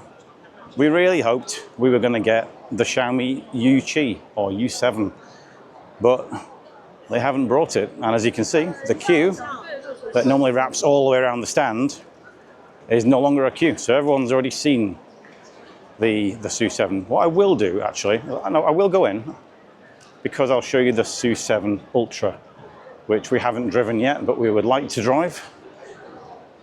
Xiaomi don't seem to be very interested in letting foreigners drive their cars. So we have to rent one, which is about 3,000 RMB a day, depending on which city you rent it in. So as we just wait through this queue, I'll take us to the back in a moment. They're going to give out water, but I don't need water. It's okay. Let me just take you straight to an Ultra, if I can find you one. This pink one should be an Ultra. This is a birthday edition. Is it an Ultra? No, look, it is. Ultra's at the back, and it seems like it's cordoned off. But I'll show it to you anyway. So this is the standard SU7, as you know. Already super powerful. Quite prone to people crashing in, it would seem. But then you've got this one. I'll go the green one, because the green one's nice. Look at the color. There you go. This, like the Zeekr 009, comes with gold. That's a gold-plated logo on the front there. Lovely green color. You can get it in silver, like that one over there. Also in yellow. This one basically is just rabid. Super, super quick. I've actually forgotten all the details of it. 2 point something, I think it's 1.98 seconds, 0 to 100 kilometers per hour. Let's take a quick dive into that cabin there through the window, see if we can follow this fella in. Windows down, so I'm just going to dive in. So there's your standard. So you can see we've got some carbon fiber in here on the steering wheels. We've got lovely suede seats. We've got carbon fiber in the middle as well. Cameras on the side. Big spoiler at the rear. Massive diffuser. As I said, this one will do some crazy speeds. And surprisingly, we haven't seen that many crashes yet. They're sold out completely for the first year. This one's quite cool. The yellow seatbelts, there you go. Sorry, that was a quick movement. Hopefully it didn't make you sick. Yeah, it looks a lot like the standard one, but just a little bit more sporty. And hang on, I got caught. Sorry, got my cable caught. Shush, yeah, thank you. Got my charging cable, which is charging my phone, caught on the fence there. Thought I was about to pull something down. But yeah, so that's the Xiaomi SU7. As I said, a bit of a shame we didn't get the U7, and the stand is clearly less busy than it was before. But as soon as the next auto show comes, you can guarantee it's going to be absolutely packed. Now here we are at CATL. Big things to talk about here because, hello, some big things to talk about here because I've just been to CATL the last couple of days. Some massive developments. I've also driven something just like this. So they have a platform, a chassis, skateboard chassis.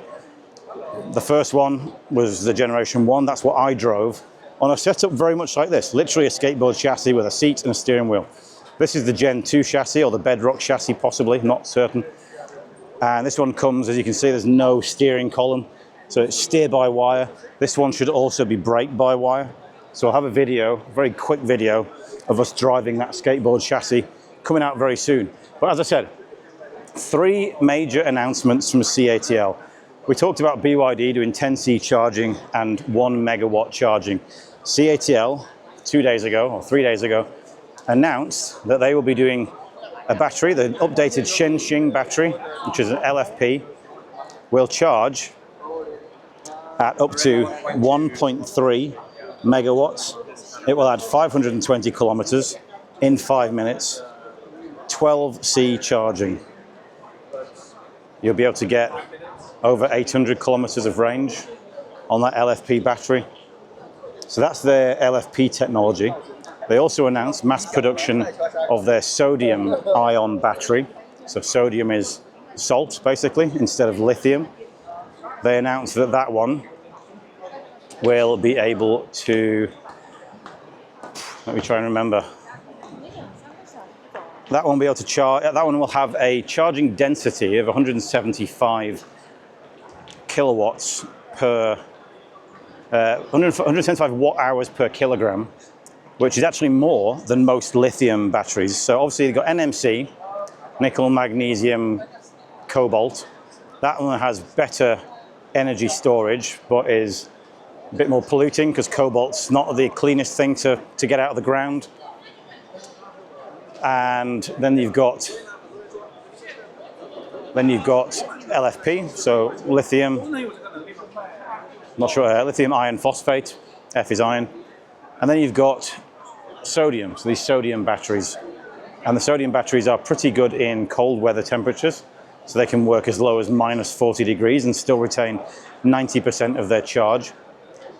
This one, actually, they've got batteries for aerial mobility as well, storing as much as 500 watt hours per kilogram and 400. They might be NMC batteries, I'm not uncertain. NMC is also a little bit more prone to catching fire, whereas LFP is better. And sodium ion is even better still. So they actually tested it, the safety test, included them basically biffing the battery cell in 3 different dimensions with a beam. They also did a nail test with a 9mm nail, thick nail, drill test, and then they literally cut the pouch in half. They cut it in half with a circular saw, and it didn't catch fire, nothing happened to it. So sodium looking like a pretty safe alternative to lithium batteries at this point. But of course, CATL will continue with both.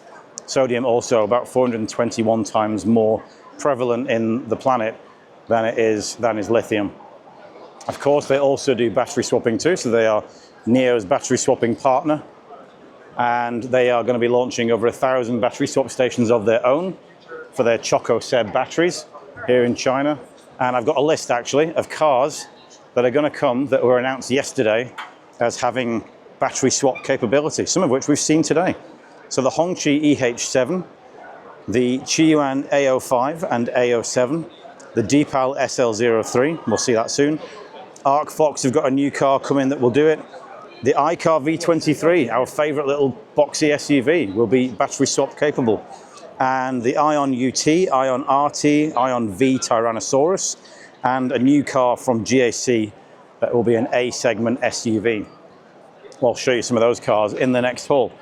So yeah, that was another development. Then they've also made this one. This is the FAW dual power battery. So most batteries are a single chemistry. So you get basically a whole battery. Let's say this is a battery. All of it is LFP or all of it is NMC. The dual power battery allows you to do different amounts. So you can separate it like on this picture here. So that part could be LFP, this part could be sodium, or that part could be NMC, this part could be lithium. Basically giving you the chance also to basically let off the heat if you get a kind of thermal runaway on one side to protect the battery and make everything safe.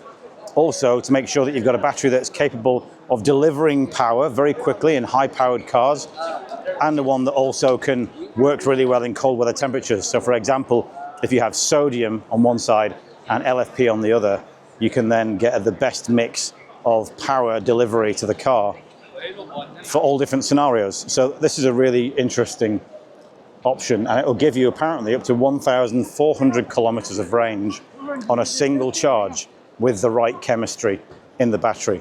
That's pretty impressive. So CATL just went ballistic this week, did some crazy stuff. I honestly think 12C is fast enough now. It's fast enough, we don't need more than that. 520 kilometers in 5 minutes. The real challenge now is not how fast your car can charge, it's how long you can go without needing the bathroom, essentially.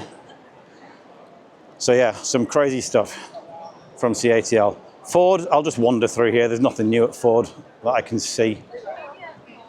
I wandered through earlier to see if there was anything of interest, but not really. These are probably subject to massive tariffs now. Ford Broncos coming into China, and maybe the Ford F-150, because some people can buy or do buy an F-150. But yeah, massive tariffs. I think Ford are probably not going to be super happy about that. Right, on to GAC Honda. So, well, Guangzhou Honda, Guangqi Honda. So they're basically GAC are one of Honda's production partners in China. They've got a couple of cool cars here I want to show you. So they've started going electric. You thought Honda weren't going electric. Well, they are. They are. So they've got the P7 over here. This is quite a good looking kind of crossover shape, very linear design across the side of it. Good headlamps, cameras for mirrors, but it does still feel like a Honda inside.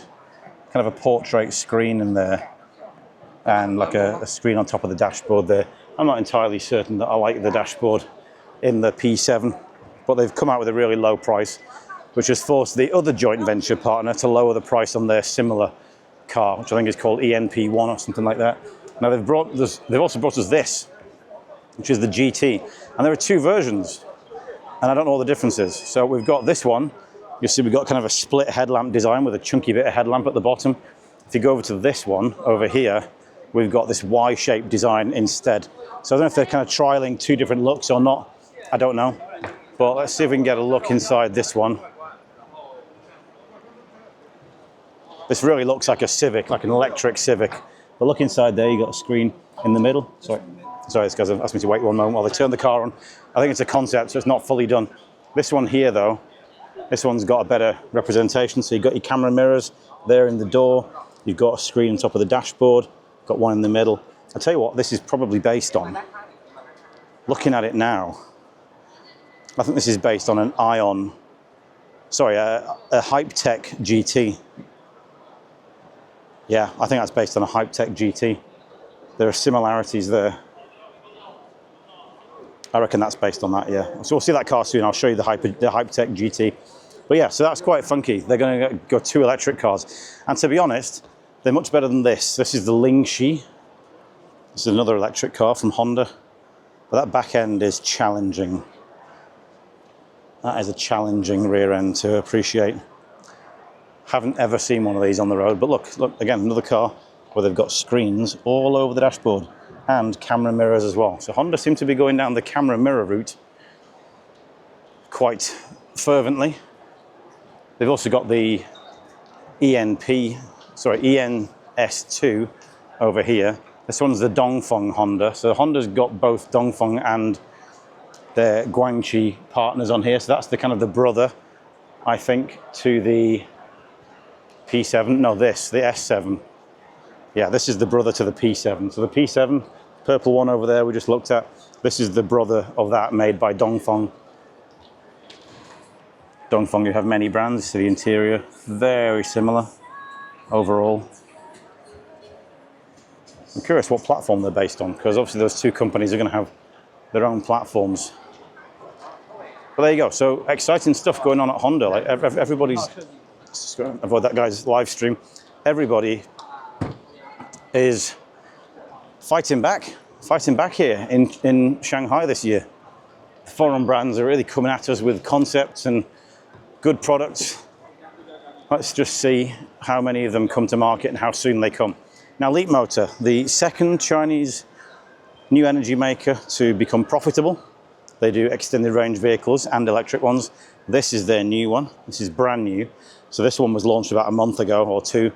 This is the B01, so they're very similar. This is a saloon version of that car. It'll come with a 170 kilowatt motor on the rear axle. I think it will be just electric to begin with. Also got a LiDAR on top of the screen because they've got their own autonomous driving system here in China, and some chips, I believe, I can't remember if it's a self-developed chip or not, where they can use do their autonomous driving. A little bit underwheeled, this, small wheels on this car, but it could do quite well in ride-hailing circles, I think, if that's the route they go down. Failing that, other people are going to get this one. This is the B10. This one gets the same powertrain, electric, 170 kilowatts on the back. And if I can show you one of these on the stand over here, let me try and show you the interior, because there's some funky stuff on the B10. Let's see if we can check it out. This lady's got an example here. So you see over there, she's got these 6 holes in the dashboard, and you can get a tray table that drops in there and folds out. That's pretty funky, right? You can put different things in there, like boxes and storage and stuff like that. Maybe we can get a good look at this one. Is someone sat in this one? Pardon me. Yes, this one's free, so here you go. So you see this tray table here, right? You can actually store that in these holes. So you can put your tray table up there, or you can take it out, put it down here, and this one, lock it into place. It's a bit hard to do with one hand. There you go, I've kind of messed that up now. But yeah, you can drop that into there. Got yourself a tray table. You can store yourself some like bins on there and storage. You've got fold down cup holders down here in your central space, wireless charger in the middle. So yeah, some interesting little ideas on this very affordable family car. In the back, fairly standard. What I do like is you've got a tissue holder down there, because if you're a parent, often your kids are a bit messy and they need tissues. So having those in the car is quite good. And it looks quite neat actually from the front. I'll zoom out a little bit, there we go. It's probably too zoomed in before. Yeah, that's the Leapmotor B10. Right, that's, oh, one more thing. You're gonna like this. Let's quickly dive over here, because there's a car brand that has been going around for a while, and it's almost like it's been a legend that people haven't even heard of. But it is real, and they actually came to the show this year. Now these are based, I believe, on BYD platforms, and they've got 3 of them. Retro cars. This is the Rocket, which looks like some kind of Thunderbird or something like that from the past. Not a Thunderbird, that one's a Thunderbird over there. This one is Corvette maybe, I don't know. I'm not so up in my 50s American cars. Look how long it is.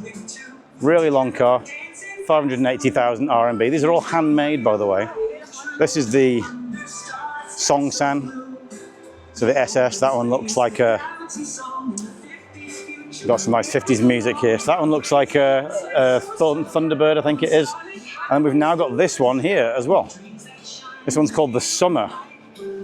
These are made on, this one actually I think is on Skyworth, a Skyworth platform. But that's like a Volkswagen Transporter, but with 6 doors. 3 rows with 6 doors. Look at that. That's crazy. Full Good Summer, it's called. And yeah, I mean, it will be a full good summer, won't it? With one of those. Absolutely crazy. Seems to have some motorbikes too. Maybe they also do motorbikes, choppers. But yeah, there's the platform of the summer. So a proper monocoque there. Yeah, absolutely nuts. So that's the Songsan Summer. I think the brand's called Songsan. And now finally, let's head to our last hall. Actually, before I go, dear Lord, look at that. Terrible. Oh look, it's actually real. Look at the V-Class just covered in sequins or whatever. And we got another robot here too. That's the Adibot that we saw earlier. Right, final hall. Alrighty, here we are in the final hall of the show. Ignoring the small halls that have exhibitions in and suppliers and things like that. Right, we're going to end this time, it seems, with Pony AI, autonomous driving supplier, or Best Tune, which is an interesting place to finish, but they've got a cool looking car actually. So first up, we've got JAC in here. They've again brought their concept car over here, the Define S, which looks really cool. But they brought us a new one this time, the Define X, which comes with quite a good looking front end, I think, on that, kind of a slabby front end. Now this is a potential concept, I would say, for a future Maestro. Now what is a Maestro, you're asking? Huawei have got 4 brands, as I mentioned, Stellato, AITO, Luxeed, and Maestro. Maestro is essentially their Chinese Rolls-Royce. And we're going to get to have a quick wander in here. Can't see the interior, but there is the Maestro. It's about 5.4 meters long. You get these headlamps here with all these crazy light details in there. You get this kind of twin flat lamps at the front. And this car is made by JAC.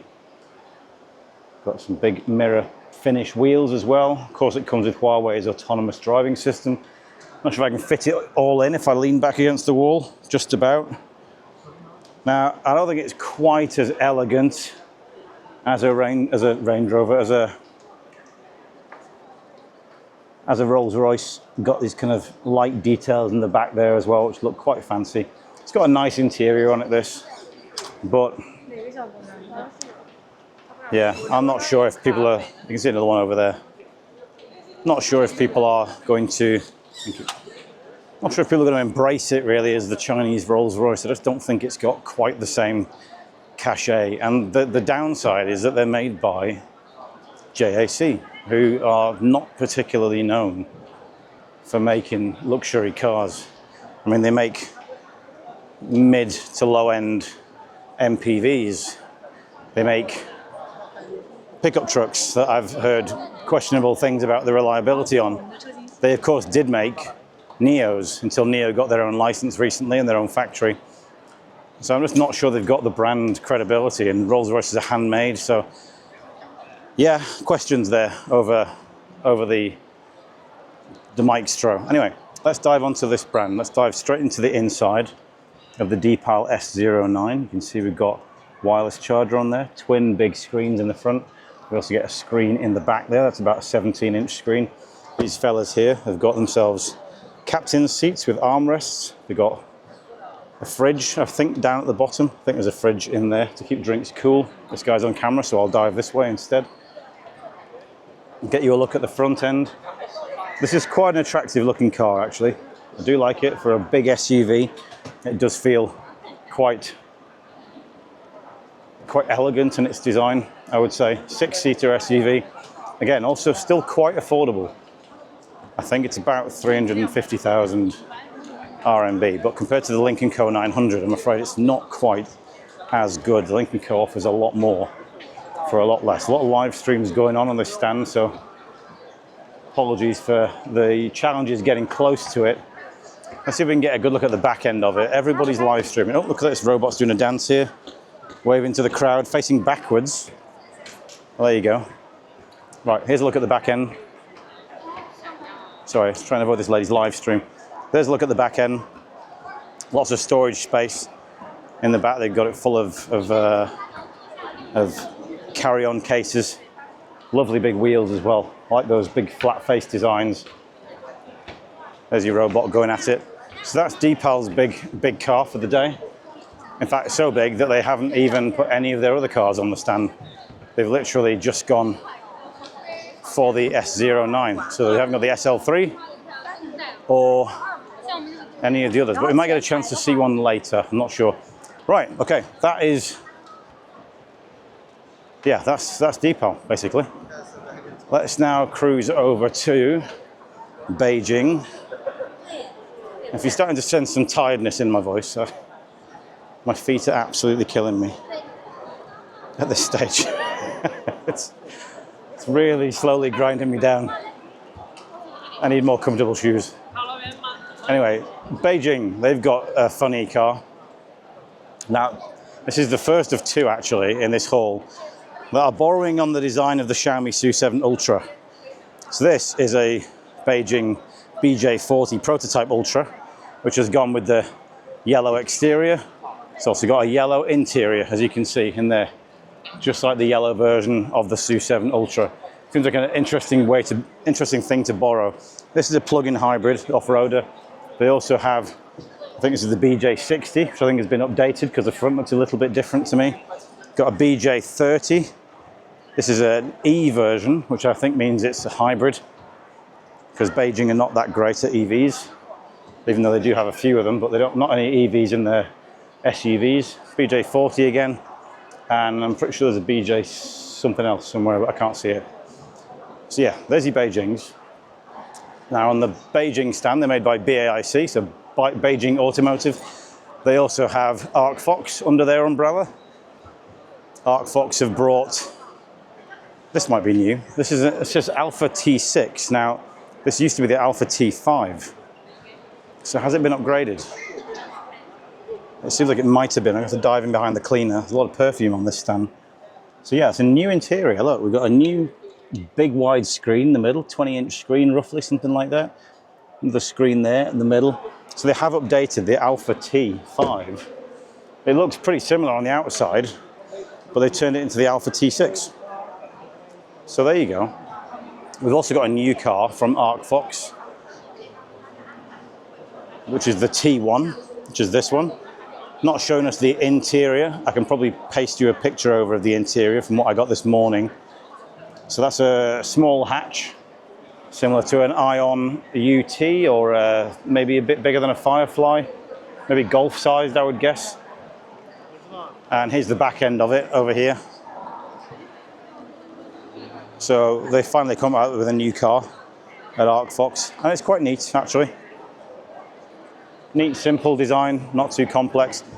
Don't think they're going to let us inside the car? No. So I'll show you the picture on the screen that I took earlier. They've also made a concept over here, the ArcFox 77. Not sure what 77 relates to, but this is a big kind of lounge car. We've seen concepts like this around for a while now. Still waiting for someone to actually launch one of these. But that's the lounge, the 77. We've also got a model over here of a platform that can rotate the wheels. That looks quite similar to that CATL platform we saw earlier. But yeah, turn the wheels inside. Losing my voice now. And you can rotate the car. And also a robo-taxi as well. But this one can do level 4, as you can see. It's got loads of sensors up there and LiDARs on the roof. Right, let's cruise past Buffett, which is the Chinese name for Buffett, Warren Buffett. They've got these hideous V-classes with big grills and ugly interiors. Bilibili is, I was going to show you some funky cars on there. Bilibili's like Chinese YouTube, but it's too loud. They've got a presentation going on. So have HIMAR. So HIMAR, the Harmony Intelligent Mobility Alliance, otherwise known as Huawei's brands. So at Huawei, we have the AITO M7. This was one of the world's top 20 best-selling new energy vehicles last year. Sell a lot of those. The M9, of course, the M5 over there, and the M8 isn't on this stand, I don't think. It might be at the back. Also got the Luxeed S7. So this luxurious, sleek-looking saloon. A quick dive through the window there so you can see what the interior looks like. They look absolutely fantastic. Look at the body on this. That's stunning. I really like seeing these on the road. They look so low and so sleek. And then they've got the brother, the R7, which is the opposite. Looks like a Model Y. It's got reasonably nice interior inside with a lot of Huawei technology in there and space. It's also got a knockable front. We'll try it on this in a second. So it's got a chunky, pudgy face. Looks like Bertrand from Family Guy. I'll let this guy zoom out and I'm going to try and see if it has the knockable front. Let's try it. No, this one doesn't have the knockable front. Maybe the blue one over here has the knockable front. Also got the Stellato S9. This is their first car. We've seen a wagon version of this in some spy shots. So it looks like they're going to make an SUV version, sorry, an estate version of that. And there's a black version of it as well. Let me see if this one has the knockable front. Let's try it again. If you saw my last video, you'll know this. There we go. So it does have the knockable front. That's good. Reasonable size front in there. There's the R7, as I said, looks a bit like Bertrand from Family Guy. What else? M8. There's your M8. And you've got your Maestro over at the back. So by the time the next motor show rolls around, we might have our next car, our next brand under the Harmony Intelligent Mobility Alliance, which will be a different name. I can't remember if they got an English name for it yet, from SAIC. Onto Ion, part of GAC, from Guangzhou Automotive. They've got the RT, which is this fairly sleek looking saloon.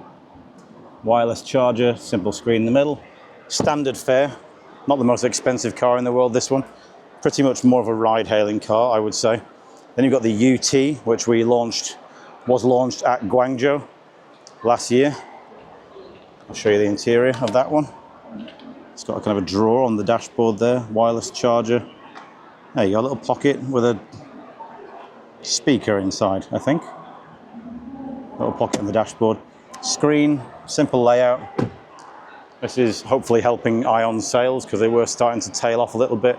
That's the back end if you haven't seen it. So this one will be battery swappable. This one will be battery swappable. And I think the V will also be battery swappable. You can also see, by the way, over here, this autonomous car. This one is in partnership with Didi. Level 4 autonomous. Got some big chunky sensors on the side there, if you look at those. Big chunky sensors. Didi autonomous driving. So Didi trying to get rid of all their drivers and letting a car do it instead.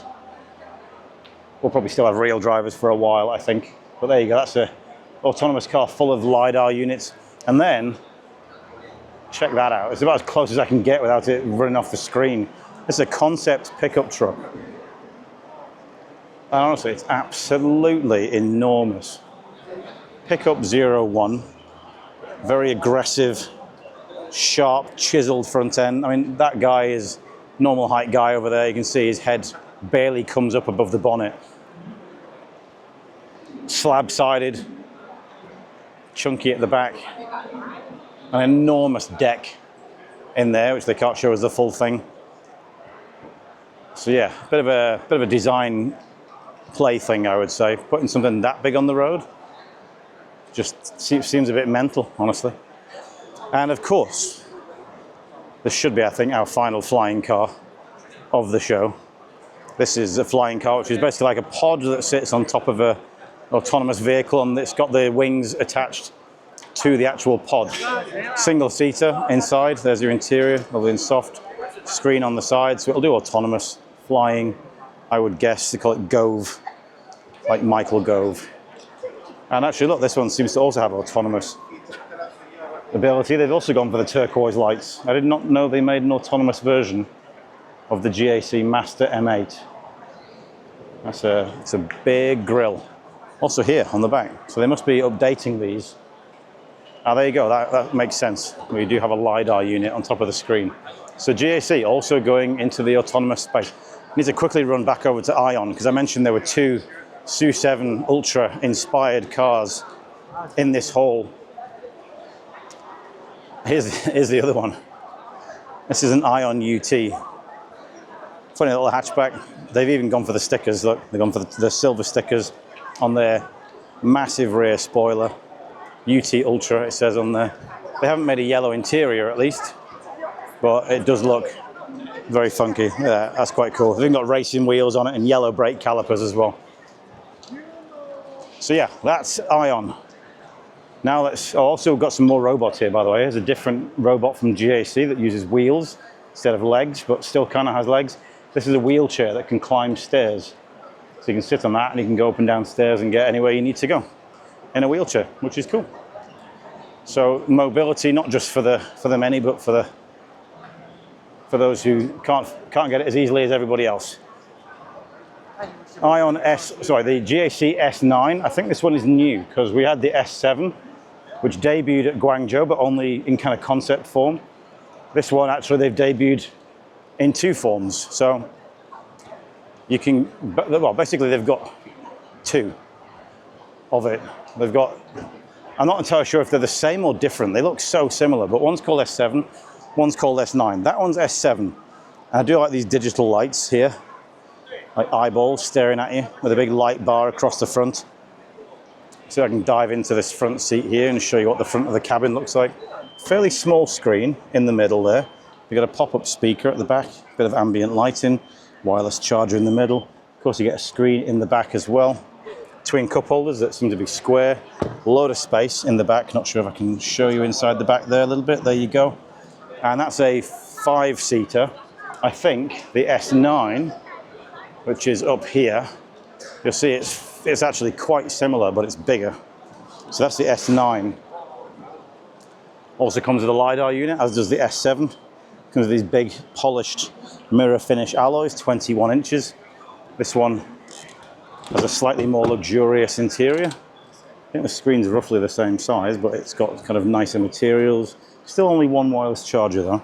But again, another screen. So camera spun around really quick then. Still another screen there in the back.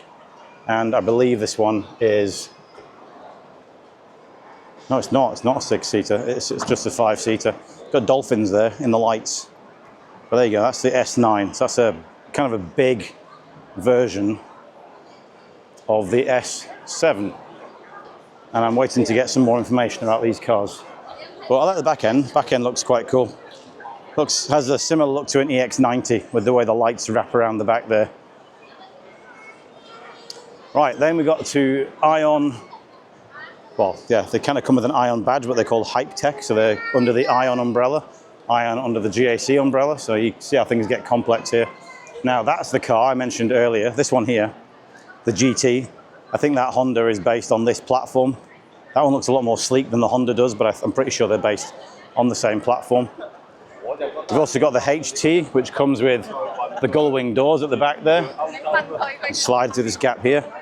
See a big entry to that rear cabin space. Don't see many of these on the road outside of Guangzhou. And you've got the HL. Now we've got a lady with long legs doing some poses there. So let me see if I can find one that's not got someone having photographs taken of them. Maybe over here, this blue one. So you've got the HL, which debuted in Guangzhou, but we didn't really see all of it. See loads of space in there, really big rear interior. Screen in the back there, nice metal grates on your speakers. Someone filming in front of the car, but I'm gonna have to go for it. Pretty nice interior. This seems to be a custom thing of Ion's or Hype Tech's to have this screen high up at the back. Smallish oval steering wheel. Got some microfiber roof lining up here. Got leather on your dashboard. Feels quite luxurious, this, and twin wireless chargers in the middle there. If I went quiet there, it's because I'm trying to avoid interrupting someone's live stream. This one, of course, comes with autonomous driving ability as well. Skip around the back of this lady here. So see, there we go. Try and not interrupt this lady. But there you go. Got the kind of 3 light setup here. So these kind of lights at the front also go down to the lower level of the bumper. That grille also lights up there as well. So that's really cool.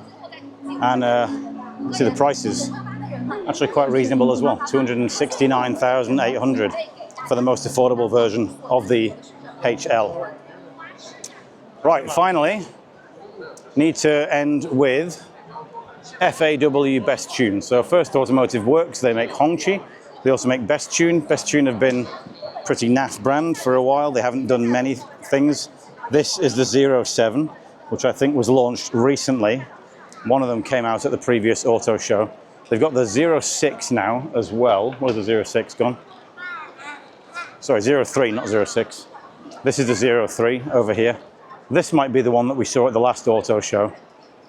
I've never seen one on the road yet. Very similar lights there at the front to the MG EHS, I would say, that I pointed out earlier on the Rising. They're pretty nice, decent looking cars inside, but not so popular. The one that you do see a lot of, there's a robot on this stand as well. I'll come back to him in a minute. So 07, I think this one's a new one because they've got a few of them on the stage. It's a bit bigger than the 03, and no one's looking inside, so I'm going to dive right in here. So we've got rubbery dashboard up there, portrait style screen in the middle, small screen behind the driver, head-up display. It smells interesting inside. It smells like that's hard plastic down there. It smells a bit plasticky, a bit chemically inside.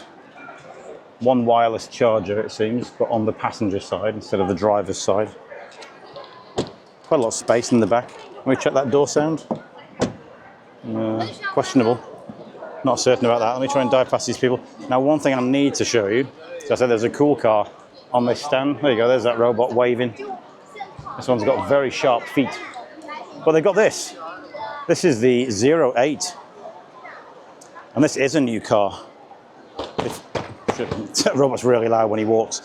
I thought he's falling over. So yeah, look at this. Got cool, this is something between a concept and a production car. I don't think we can get into it. No, they're not letting us in. But you see the interior is kind of like orange coloured. Side there with a screen in the middle, high up display behind the steering wheel, single wireless charger. But it looks quite comfortable. It looks really quite nice actually for a Best Tune. They seem to have got rid of the T70, which is the old car that they had. And they've brought us this more luxurious looking 08, which is actually really quite nice. I mean, might even get some people into a Best Tune dealership. At least if they're not coming for the Best Tune Pony, which is this one. This is Best Tune's rival to the Wuling YangWang. So they've got, this one is a 4-seater. You can get a convertible version, I believe, as well. So I can dive around the back of these ladies. They're currently filming. There's the Best Tune Pony.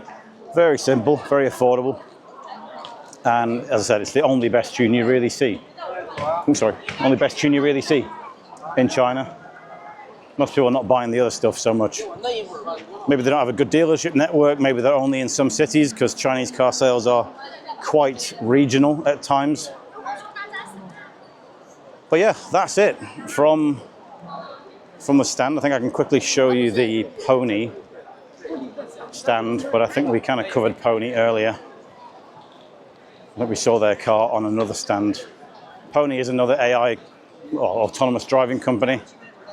They've got the ArcFox, which we did see earlier, and the Ion V. So these guys, along with WeRide and Baidu, are currently the only ones doing level 4 autonomous driving in China. So you can rent these cars. Well, you can't rent them. You can basically pick them up on an app like a taxi, and they'll drive you around. And of course, they come with massive redundancies with loads of LiDAR units and cameras and stuff like that. So yeah, that's basically it. That's basically it from the Shanghai Auto Show 2025. Let me whip the camera around. There we go. Yeah, so something just fell off the roof then. Bit of sellotape. Yeah, it's, so what can I tell you? What's the summary of this show? It definitely feels a bit less busy, but I think that's on purpose. So I'm quite warm. I think that's on purpose. I think they've made it less busy for the media, which I think is a good thing. But it does take away some of the vibe, I would say, from making the show feel like it's alive and really a lot of buzz about the Chinese car industry. There's really been a lot of foreigners here. The car brands have brought them in from all over the Middle East, Europe, Australia, and a couple of US outlets as well have been here at the auto show. So the interest continues to grow outside of China. And yeah, I mean, the trends for me, I would say, are the off-road cars. So we've seen, obviously, Fangchungbao were one of the first alongside Great Wall and Jetour, but we've now seen, obviously, Geely coming out with their off-road concept. We saw, who else did we see with an off-road car? Fangchungbao with the Tai 3, Hongqi, of course, with the off-road car as well. So I think more brands are starting to kind of do like genuine off-roaders here in China. Autonomous driving seems to have been a little bit less pushed this year. Obviously, the government recently kind of clamped down on the wording of that, which might explain why it's been a little bit less highlighted, let's say. We've seen a lot of robots, not necessarily car-related, unless they're working in the factories, but a lot of robots. And it does seem like we're getting a push towards hybrids again and SUVs. So it's been less focus on MPVs at this show, much more focus on SUVs. They're still, you know, the definitive, the most chosen body style of cars in China. As a plug-in hybrids, obviously Zeekr going into a plug-in hybrid with the 9X. Lynk Co still have a hybrid with the 900 rather than the Z10 and the Z20. BYD have a whole lot of hybrids in their system as well. And obviously the big thing is the big pushback from the international brands. So a lot of concepts from Buick and Volkswagen. The Audi E5 came out as a production car. The Audi, capital letters, Audi. Yeah, who else brought other stuff? Nissan brought the N7 and a pickup truck. Pickup trucks also another trend, by the way, that's coming out. And then you have Honda, Toyota. They all brought interesting new cars as well. So it does feel like the international brands are starting to kind of come back and try and fight. We've seen a lot of battery tech upgrades in the last few months with 10C from BYD and 12C from CATL, and a few brands are going to benefit from that. So the battery tech and the charging is a real trend. I think probably 12C, as I said, is enough. Maybe we don't need to go any further than that. Now it's going to be about making batteries safer.